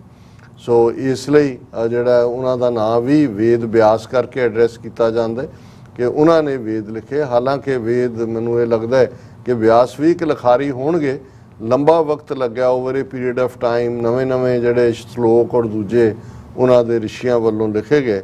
ਪਰ ਗੁਰੂ ਸਾਹਿਬ ਨੇ ਕਿਉਂਕਿ ਵੇਦਾਂ ਨੂੰ ਵੇਦ ਵਿਆਸ ਨੂੰ ਵੇਦਾਂ ਦੇ ਲਿਖਾਰੀ ਵਜੋਂ ਜਾਣਿਆ ਜਾਂਦਾ ਹੈ। ਅੱਛਾ। ਸੋ ਰਹਾਉ ਦੀ ਤੁਕ 'ਚ ਔਰ ਵੇਦਾਂ ਨੂੰ ਇਹ ਕਿਹਾ ਜਾਂਦਾ ਕਿ ਬ੍ਰਹਮਾ ਦੇ ਮੂੰਹ 'ਚੋਂ ਨਿਕਲੇ, ਫਿਰ ਉਹਨੂੰ ਵੇਦ ਵਿਆਸ ਨੇ, ਫਿਰ ਇਹ ਕਹਿੰਦੇ ਨੇ ਜੀ ਉੱਥੋਂ ਹੀ ਗਿਆਨ ਸ਼ੁਰੂ ਹੁੰਦਾ, ਉੱਥੇ ਹੀ ਮੁੱਕ ਜਾਂਦਾ, ਉਸ ਤੋਂ ਬਿਨਾਂ ਰੱਬ ਨੂੰ ਪਾਇਆ ਨਹੀਂ ਜਾ ਸਕਦਾ।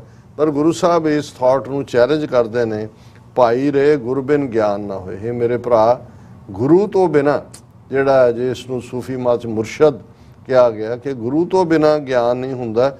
ਪੁੱਛੋ ਬ੍ਰਹਮੇ ਨਾਰਦੇ ਵੇਦ ਵਿਆਸੈ ਕੋਏ, ਕਿ ਜਾ ਕੇ ਭਾਵੇਂ ਤੁਸੀਂ ਬ੍ਰਹਮਾ ਨੂੰ ਵੀ ਪੁੱਛ ਲਓ, ਜਿਹਦੇ ਬਾਰੇ ਕਿਹਾ ਜਾਂਦਾ ਹੈ ਕਿ ਉਹਨੇ 4 ਵੇਦ ਰਚੇ। ਨਾਰਦ ਨੂੰ ਪੁੱਛ ਲਓ, ਨਾਰਦ ਜਿਹੜਾ ਮੰਨਿਆ ਜਾਂਦਾ 4 ਚੁਫੇਰੇ ਸ਼ਰਾਰਤ ਲਈ। ਵੇਦ ਵਿਆਸੈ ਕੋਏ, ਭਾਵੇਂ ਵੇਦ ਵਿਆਸ ਨੂੰ ਪੁੱਛ ਲਓ। ਔਰ ਇਹ ਸਤਿਗੁਰ ਪੂਰਾ ਜੇ ਮਿਲੇ ਪਾਈਐ ਰਤਨ ਵਿਚਾਰ, ਕਿ ਜੇ ਪੂਰਾ ਸਤਿਗੁਰੂ ਮਿਲੇ ਤੇ ਫਿਰ ਵਿਚਾਰ ਰੂਪੀ ਰਤਨ ਜੂਲਸ ਥਾਟ ਗੁਰੂ ਰਾਹੀਂ ਮਿਲਦੇ ਨੇ। ਮਨ ਦੀਜੈ ਗੁਰੂ ਆਪਣੇ ਪਾਈਐ ਸਰਪ, ਆਪਣਾ ਮਨ ਜੇ ਗੁਰੂ ਦੇ ਹਵਾਲੇ ਕਰ ਦਈਏ, ਗੁਰੂ ਸਹਾਇਕ ਹੁੰਦਾ ਰੱਬ ਨਾਲ ਪ੍ਰੀਤ ਜੋੜਨ ਦਾ, ਔਰ ਫਿਰ 4 ਚੁਫੇਰੇ ਤੁਹਾਨੂੰ ਰੱਬ ਦਾ ਪਿਆਰ ਹੀ ਨਜ਼ਰ ਆਉਂਦਾ ਹੈ। ਮੁਕਤ ਪਦਾਰਥ ਪਾਈਐ, ਔਰ ਉਸ ਨਾਲ ਤੁਸੀਂ ਮਾਇਆ ਦੀ ਪਕੜ ਚੋਂ ਮੁਕਤ ਹੋ ਜਾਂਦੇ ਹੋ, ਸਾਲਵੇਟਡ ਹੁੰਦੇ ਹੋ।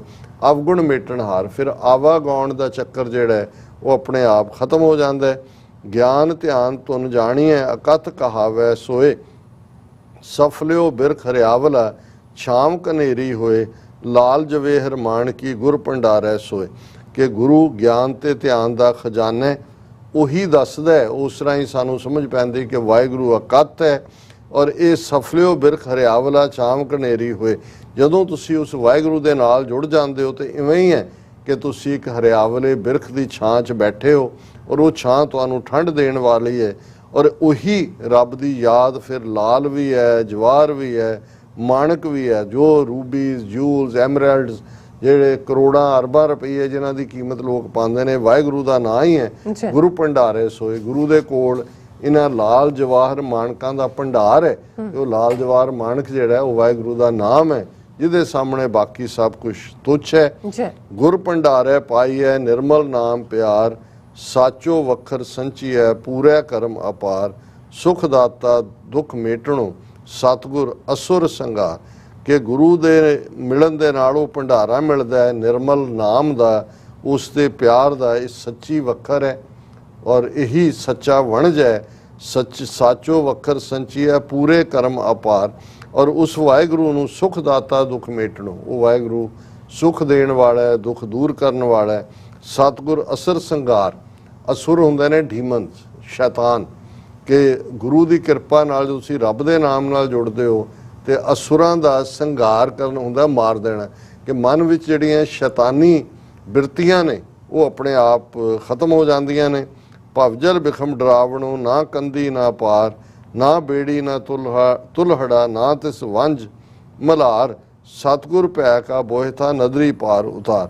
ਕਿ ਭਾਈ ਇਹ ਜਿਹੜੀ ਦੁਨੀਆ ਹੈ ਇਹ ਬੜਾ ਡਰਾਵਣਾ ਭਵਜਲ ਹੈ, 4 ਚੁਫੇਰੇ ਘੁੰਮਣ ਘੇਰੀ ਹੈ। ਕੋਈ ਵੀ ਕਿਨਾਰਾ ਨਜ਼ਰ ਨਹੀਂ ਆਉਂਦਾ ਕਿ ਨਾ ਇਸ ਪਰ ਹੈ, ਇਸ ਪਾਰ ਨਾ ਉਸ ਪਾਰ, ਔਰ ਨਾ ਹੀ ਇਸ ਤੋਂ ਲੰਘਣ ਦੀ ਕੋਈ ਹੋਰ ਬੇੜੀ ਹੈ ਜਾਂ ਤੁਲ ਹੈ ਕਿ ਤੁਲਹਾ ਵੱਡੇ ਫੱਟਿਆਂ ਦੇ ਉੱਤੇ ਜਿਹੜੇ ਤੈਰ ਕੇ ਇੱਕ ਤੋਂ ਦੂਜੇ ਪਾਸੇ ਜਾਂਦੇ ਨੇ, ਔਰ ਨਾ ਹੀ ਜਿਹੜੀ ਹੈ ਕੋਈ ਦੂਸਰਾ ਉਸ ਦਾ ਕੰਢਾ ਨਜ਼ਰ ਆਉਂਦਾ। ਹਾਂ, ਸਤਿਗੁਰ ਭੈ ਕਾ ਬੋਹਿਥ, ਜਦੋਂ ਤੁਸੀਂ ਗੁਰੂ ਦੀ ਭੈ ਭਾਵਨੀ 'ਚ ਆ ਜਾਂਦੇ ਹੋ ਤੇ ਗੁਰੂ ਉਹ ਜਹਾਜ਼ ਹੈ ਨਦਰੀ ਪਾਰ ਉਤਾਰ। ਕਿ ਜਦੋਂ ਉਸ ਦੀ ਨਜ਼ਰ ਸਵੱਲੀ ਹੁੰਦੀ ਹੈ ਤੇ ਉਸ ਦੇ ਨਾਮ ਦੇ ਬੋਹਿਤ ਨੂੰ, ਨਾਮ ਦੇ ਜਹਾਜ਼ ਦੇ ਨਾਲ ਤੁਸੀਂ ਇਸ ਮਾਇਆ ਰੂਪੀ ਭਵਸਾਗਰ ਤੋਂ ਪਾਰ ਉਤਰ ਜਾਂਦੇ ਹੋ। ਇੱਕ ਤਿਲ ਪਿਆਰਾ ਵਿਸਰੈ ਦੁੱਖ ਲਾਗੈ ਸੁਖ ਜਾਏ, ਜੇਵਾ ਜਲੋ ਜਲਾਵਣੀ ਨਾਮ ਨਾ ਜਪੈ ਰਸਾਏ, ਘਟ ਬਿਨਸੈ ਦੁੱਖ ਅਗਲੋ ਜਮ ਪਕੜੈ ਪਛਤਾਏ। ਕਿ ਜੇ ਇੱਕ ਤਿਲ ਲਈ ਵੀ, ਇੱਕ ਪਲ ਲਈ ਵੀ ਪਿਆਰਾ ਵਾਹਿਗੁਰੂ ਵਿਸਰ ਜਾਏ ਤਾਂ ਫਿਰ ਸੁੱਖ ਜਾਂਦਾ ਲੱਗਦਾ ਹੈ ਤੇ ਦੁੱਖ ਆ ਕੇ ਤੁਹਾਨੂੰ ਘੇਰ ਲੈਂਦਾ। ਔਰ ਫਿਰ ਗੁਰੂ ਸਾਹਿਬ ਕਹਿੰਦੇ ਨੇ ਕਿ ਭਾਈ ਇਹ ਜਿਹੜੀ ਉਹ ਤੁਹਾਡੀ ਜੀਭ ਹੈ ਕਿ ਜਿਸ ਦੇ ਉੱਚੋਂ ਰੱਬ ਦਾ ਨਾਮ ਨਹੀਂ ਨਿਕਲਦਾ ਉਹ ਸੜ ਜਾਏ। ਜੇਵਾ ਜਲੋ ਜਲਾਵਣੀ ਨਾਮ ਨਾ, ਜਿਸ ਰਸਨਾ ਤੋਂ, ਰਸ ਜੀਭ ਦਾ ਦੂਸਰਾ ਨਾਂ ਰਸਨ ਹੈ, ਰਸ ਸਵਾਦ, ਕਿਉਂਕਿ ਟੇਸਟ ਬਡਸ ਹੁੰਦੇ ਨੇ ਤੇ ਜੀਭ ਹੀ ਤੁਹਾਨੂੰ ਦੱਸਦੀ ਹੈ ਕਿ ਕਿਹੜਾ ਕੀ ਸਵਾਦ ਹੈ। ਇਸ ਲਈ ਜੀਭ ਨੂੰ ਰਸਨਾ ਕਹਿੰਦੇ ਨੇ। ਕਿ ਜਿਸ ਜੀਭ ਤੋਂ, ਜਿਸ ਰਸਨਾ ਤੋਂ ਵਾਹਿਗੁਰੂ ਦਾ ਨਾਮ ਨਹੀਂ ਨਿਕਲਦਾ, ਜੇ ਵਾ ਜਲੋ ਜਲਾ, ਉਹ ਸੜ ਜਾਏ ਜਿੱਥੋਂ ਉਸ ਵਾਹਿਗੁਰੂ ਦਾ ਨਾਮ ਨਹੀਂ ਨਿਕਲਦਾ। ਔਰ ਇਸ ਗੱਲ ਦਾ ਧਿਆਨ ਰਹੇ ਕਿ ਜੇ ਵਾਹਿਗੁਰੂ ਦੀ ਯਾਦ ਨਹੀਂ ਹੈ, ਘਟ ਬਿਨਸੈ ਦੁੱਖ ਅਗਲੋ ਜਮ ਪਕੜੈ ਪਛਤਾਏ, ਫਿਰ ਇਹ ਜਿਹੜਾ ਸਰੀਰ ਰੂਪੀ ਘੜਾ ਹੈ ਇਸ ਨੇ ਬਿਨਸ ਜਾਣਾ ਤੇ ਫਿਰ ਮੌਤ ਦੇ ਫਰਿਸ਼ਤੇ ਨੇ ਆ ਕੇ ਤੁਹਾਡੇ ਨਾਲ ਜੋ ਕੁਝ ਕਰਨਾ ਹੈ ਉਹ ਫਿਰ ਤੁਹਾਨੂੰ ਉਦੋਂ ਯਾਦ ਆਏਗਾ ਕਿ ਭਾਈ ਅਸੀਂ ਜ਼ਿੰਦਗੀ ਐਆਸ਼ੀ ਦੇ ਵਿੱਚ ਗੁਜ਼ਾਰੀ, ਰੱਬ ਦੀ ਯਾਦ ਦੇ ਵਿੱਚ ਨਹੀਂ ਗੁਜ਼ਾਰੀ। ਔਰ ਮੌਤ ਅਲਟੀਮੇਟਲੀ ਤੁਹਾਡੇ ਇਸ ਘਟ ਦਾ ਘੜੇ ਦਾ ਐਂਡ ਕਰੇਗੀ। ਮੇਰੀ ਮੇਰੀ ਕਰ ਗਏ ਤਨ ਤਨ ਕਲਤ ਨ ਸਾਥ, ਬਿਨ ਨਾਮੈ ਤਨ ਬਾਦ ਹੈ ਭੂਲੋ ਮਾਰਗ ਆਤ, ਸਾਚੋ ਸਾਹਿਬ ਸੇਵੀ ਹੈ ਗੁਰਮੁਖ ਅਕਤੋ ਕਾਤ। ਕਿ ਜਿਹੜੇ ਵੀ ਦੁਨੀਆ ਦੇ ਵਿੱਚ ਰੱਬ ਨਾਲ ਨਹੀਂ ਜੁੜੇ ਉਹ ਮੇਰੀ ਮੇਰੀ ਕਰਦੇ ਚਲੇ ਗਏ, ਧਨ ਕਮਾਇਆ, ਤਨ ਦੀ ਐਆਸ਼ੀ ਕੀਤੀ, ਪਰ ਇਹਨਾਂ ਚੋਂ ਕੁਝ ਵੀ ਨਾਲ ਨਹੀਂ ਗਿਆ। ਔਰ ਬਿਨਾਂ ਰੱਬ ਦੇ ਨਾਮ ਦੀ ਯਾਦ ਦੇ ਜਿਹੜਾ ਉਹ ਬਾਕੀ ਸਾਰਾ ਭੂਲੋ ਮਾਰਗ, ਇਹ ਰਸਤੇ ਤੋਂ ਖੁੰਝਣਾ ਹੈ, ਰਸਤੇ ਤੋਂ ਭੁੱਲਣਾ ਹੈ, ਗੁੰਮਰਾਹ ਹੋਣਾ ਹੈ। ਸਾਚੋ ਸਾਹਿਬ ਸੇਵੀਏ ਗੁਰਮੁਖ ਅਕਥੋ ਕਾਤ, ਕਿ ਹਮੇਸ਼ਾ ਉਸ ਸੱਚੇ ਸਾਹਿਬ ਨੂੰ ਸੇਵੋ, ਉਹ ਹੀ ਗੁਰਮੁਖ ਬਣਦਾ ਹੈ ਜਿਹੜਾ ਸੱਚੇ ਸਾਹਿਬ ਦੀ ਸੇਵਾ ਦੇ ਵਿੱਚ ਲੱਗਦਾ ਹੈ। ਔਰ ਇਹੀ ਜਿਹੜਾ ਕਿਉਂਕਿ ਉਹ ਵਾਹਿਗੁਰੂ ਅਕਥੋ ਕਾਤ ਕਿ ਜਿਸ ਨੂੰ ਕਥਿਆ ਨਹੀਂ ਜਾ ਸਕਦਾ, ਕਥਨੀ ਤੋਂ ਬਾਹਰ ਹੈ, ਤੁਹਾਡੇ ਲਫ਼ਜ਼ਾਂ ਦੇ ਬਿਆਨ ਤੋਂ ਉਹ ਬਾਹਰ ਹੈ। ਆਵੈ ਜਾਏ ਭੁਆਈ ਹੈ, ਪਈ ਹੈ ਕਿਰਤ ਕਮਾਏ, ਪੂਰਬ ਲਿਖਿਆ ਕਿਉਂ ਮੇਟੀ ਹੈ, ਲਿਖਿਆ ਲੇਖ ਰਜਾਏ, ਬਿਨ ਹਰ ਨਾਮ ਨਾ ਛੁੱਟੀ ਹੈ ਗੁਰਮਤ ਮਿਲਾਏ ਮਿਲਾਏ। ਕਿ ਜੇ ਉਸ ਵਾਹਿਗੁਰੂ ਦੇ ਨਾਲ ਅਸੀਂ ਨਹੀਂ ਜੁੜਦੇ ਤੇ ਆਵਾ ਗਾਉਣ ਦੇ ਵਿੱਚ ਭਟਕਦੇ ਰਹਿੰਦੇ ਹਾਂ, ਫਿਰ ਉਹੀ ਸਜ਼ਾ ਮਿਲਦੀ ਹੈ ਜਿਹੜੀ ਕਿ ਸਾਨੂੰ ਪੂਰਬ ਲਿਖਿਆ ਕਿਉਂ ਮੇਟੀ ਹੈ, ਲਿਖਿਆ ਲੇਖ ਰਜਾਏ। ਫਿਰ ਇਵੇਂ ਹੀ ਹੁੰਦਾ ਕਿ ਭਾਈ ਸਾਡੇ ਕਰਮਾਂ 'ਚ ਹੀ ਨਹੀਂ ਹੈ, ਅਸੀਂ ਉਸ ਦੇ ਹੱਕਦਾਰ ਹੀ ਨਹੀਂ ਹੈ। ਲੇਕਿਨ ਇਸ ਗੱਲ ਦਾ ਧਿਆਨ, ਬਿਨ ਹਰ ਨਾਮ ਨਾ ਛੁੱਟੀ ਹੈ ਗੁਰਮਤ ਮਿਲਾਏ ਮਿਲਾਏ। ਗੁਰੂ ਤੋਂ ਗੱਲ ਸ਼ੁਰੂ ਹੋਈ ਸੀ ਕਿ ਅਲਟੀਮੇਟਲੀ ਛੁਟਕਾਰਾ ਰੱਬ ਦੀ ਯਾਦ ਤੋਂ ਬਿਨਾਂ ਨਹੀਂ ਹੋਣਾ, ਔਰ ਉਸ ਦੇ ਲਈ ਗੁਰਮਤ ਦੇ ਰਸਤੇ ਤੇ ਤੁਰਿਆ ਹੀ ਵਾਹਿਗੁਰੂ ਦੀ ਨਜ਼ਰ ਦੇ ਪਾਤਰ ਬਣ ਸਕੀਦਾ ਔਰ ਮੇਲ ਮਿਲਾਪ ਹੁੰਦਾ। ਤੇ ਅਖੀਰਲਾ ਪਦਾ, ਕਿਉਂਕਿ ਸਾਰੀਆਂ ਅਸ਼ਟਪਦੇ ਵਾਲੇ ਸ਼ਬਦ ਨੇ, ਸੋ 8 ਪਦੇ ਨੇ, ਇਹਦੇ ਅਖੀਰਲਾ ਪਦਾ ਹੈ ਤਿਸ ਬਿਨ ਮੇਰਾ ਕੋ ਨਹੀਂ, ਜਿਸ ਕਾ ਜਿਉ ਪ੍ਰਾਨ, ਹਉਮੈ ਮਮਤਾ ਜਲ ਬਲੋਂ, ਲੋਭ ਜਲੋ ਅਭਿਮਾਨ, ਨਾਨਕ ਸ਼ਬਦ ਵਿਚਾਰੀਐ ਪਾਈਐ ਗੁਣੀ ਨਿਦਾਨ। ਕਿ ਉਸ ਵਾਹਿਗੁਰੂ ਤੋਂ ਬਿਨਾਂ ਮੇਰਾ ਕੋਈ ਨਹੀਂ ਹੈ। ਮੇਰਾ ਜੀਵ ਵੀ, ਪ੍ਰਾਣ ਵੀ, ਅੰਦਰ ਵੀ, ਬਾਹਰ ਵੀ, ਦਿਲ ਰੂਹ ਵੀ ਔਰ ਵਜੂਦ ਵੀ ਉਹ ਵਾਹਿਗੁਰੂ ਹੀ ਹੈ। ਔਰ ਮੈਂ ਉਸ ਵਾਹਿਗੁਰੂ ਦੇ ਦਰ ਤੇ ਆਇਆ ਜਦੋਂ ਵਾਹਿਗੁਰੂ ਦੇ ਪਿਆਰ ਹਉਮੈ ਮਮਤਾ ਜਲ ਬਲੋ, ਮੇਰੀ ਜਿਹੜੀ ਹੈ ਸਾਰਾ ਕੁਝ ਉਸ ਦਾ ਹੈ। ਔਰ ਮੇਰੇ ਅੰਦਰੋਂ ਜਿਹੜੀ ਹਉਮੈ ਔਰ ਮਮਤਾ ਹੈ, ਮੋਹ ਹੈ, ਉਹ ਸੜ ਗਈ ਹੈ। ਕਿਉਂਕਿ ਜਿਹੜਾ ਲੋਭ ਜਲੋ, ਇਹ ਵੀ ਲੋਭ, ਮਮਤਾ, ਅਭਿਮਾਨ, ਇਹ ਸਭ ਸੜ ਗਿਆ ਕਿਉਂਕਿ ਮੈਂ ਵਾਹਿਗੁਰੂ ਦੇ ਅੱਗੇ ਆਪਾ ਸਮਰਪਿਤ ਕਰ ਦਿੱਤਾ ਹੈ। ਨਾਨਕ ਸ਼ਬਦ ਵਿਚਾਰੀਏ ਪਾਈਐ ਗੁਣੀ ਨਿਦਾਨ। ਗੁਰੂ ਨਾਨਕ ਸਾਹਿਬ ਫਰਮਾਉਂਦੇ ਨੇ ਕਿ ਜਦੋਂ ਗੁਰੂ ਦੇ ਸ਼ਬਦ ਦੇ ਅਮੰਨਾ ਕਰਕੇ ਉਸ ਦੀ ਵਿਚਾਰ, ਉਸ ਵਾਹਿਗੁਰੂ ਦੀ ਮੁਹੱਬਤ ਦੇ ਵਿੱਚ ਅਸੀਂ ਸਰਸ਼ਾਰ ਹੁੰਦੇ ਹਾਂ ਤੇ ਪਾਈਐ ਗੁਣੀ ਨਿਦਾਨ, ਤੇ ਉਹ ਗੁਣਾਂ ਦਾ ਖਜ਼ਾਨਾ ਵਾਹਿਗੁਰੂ ਸਾਨੂੰ ਪ੍ਰਾਪਤ ਹੁੰਦਾ ਹੈ।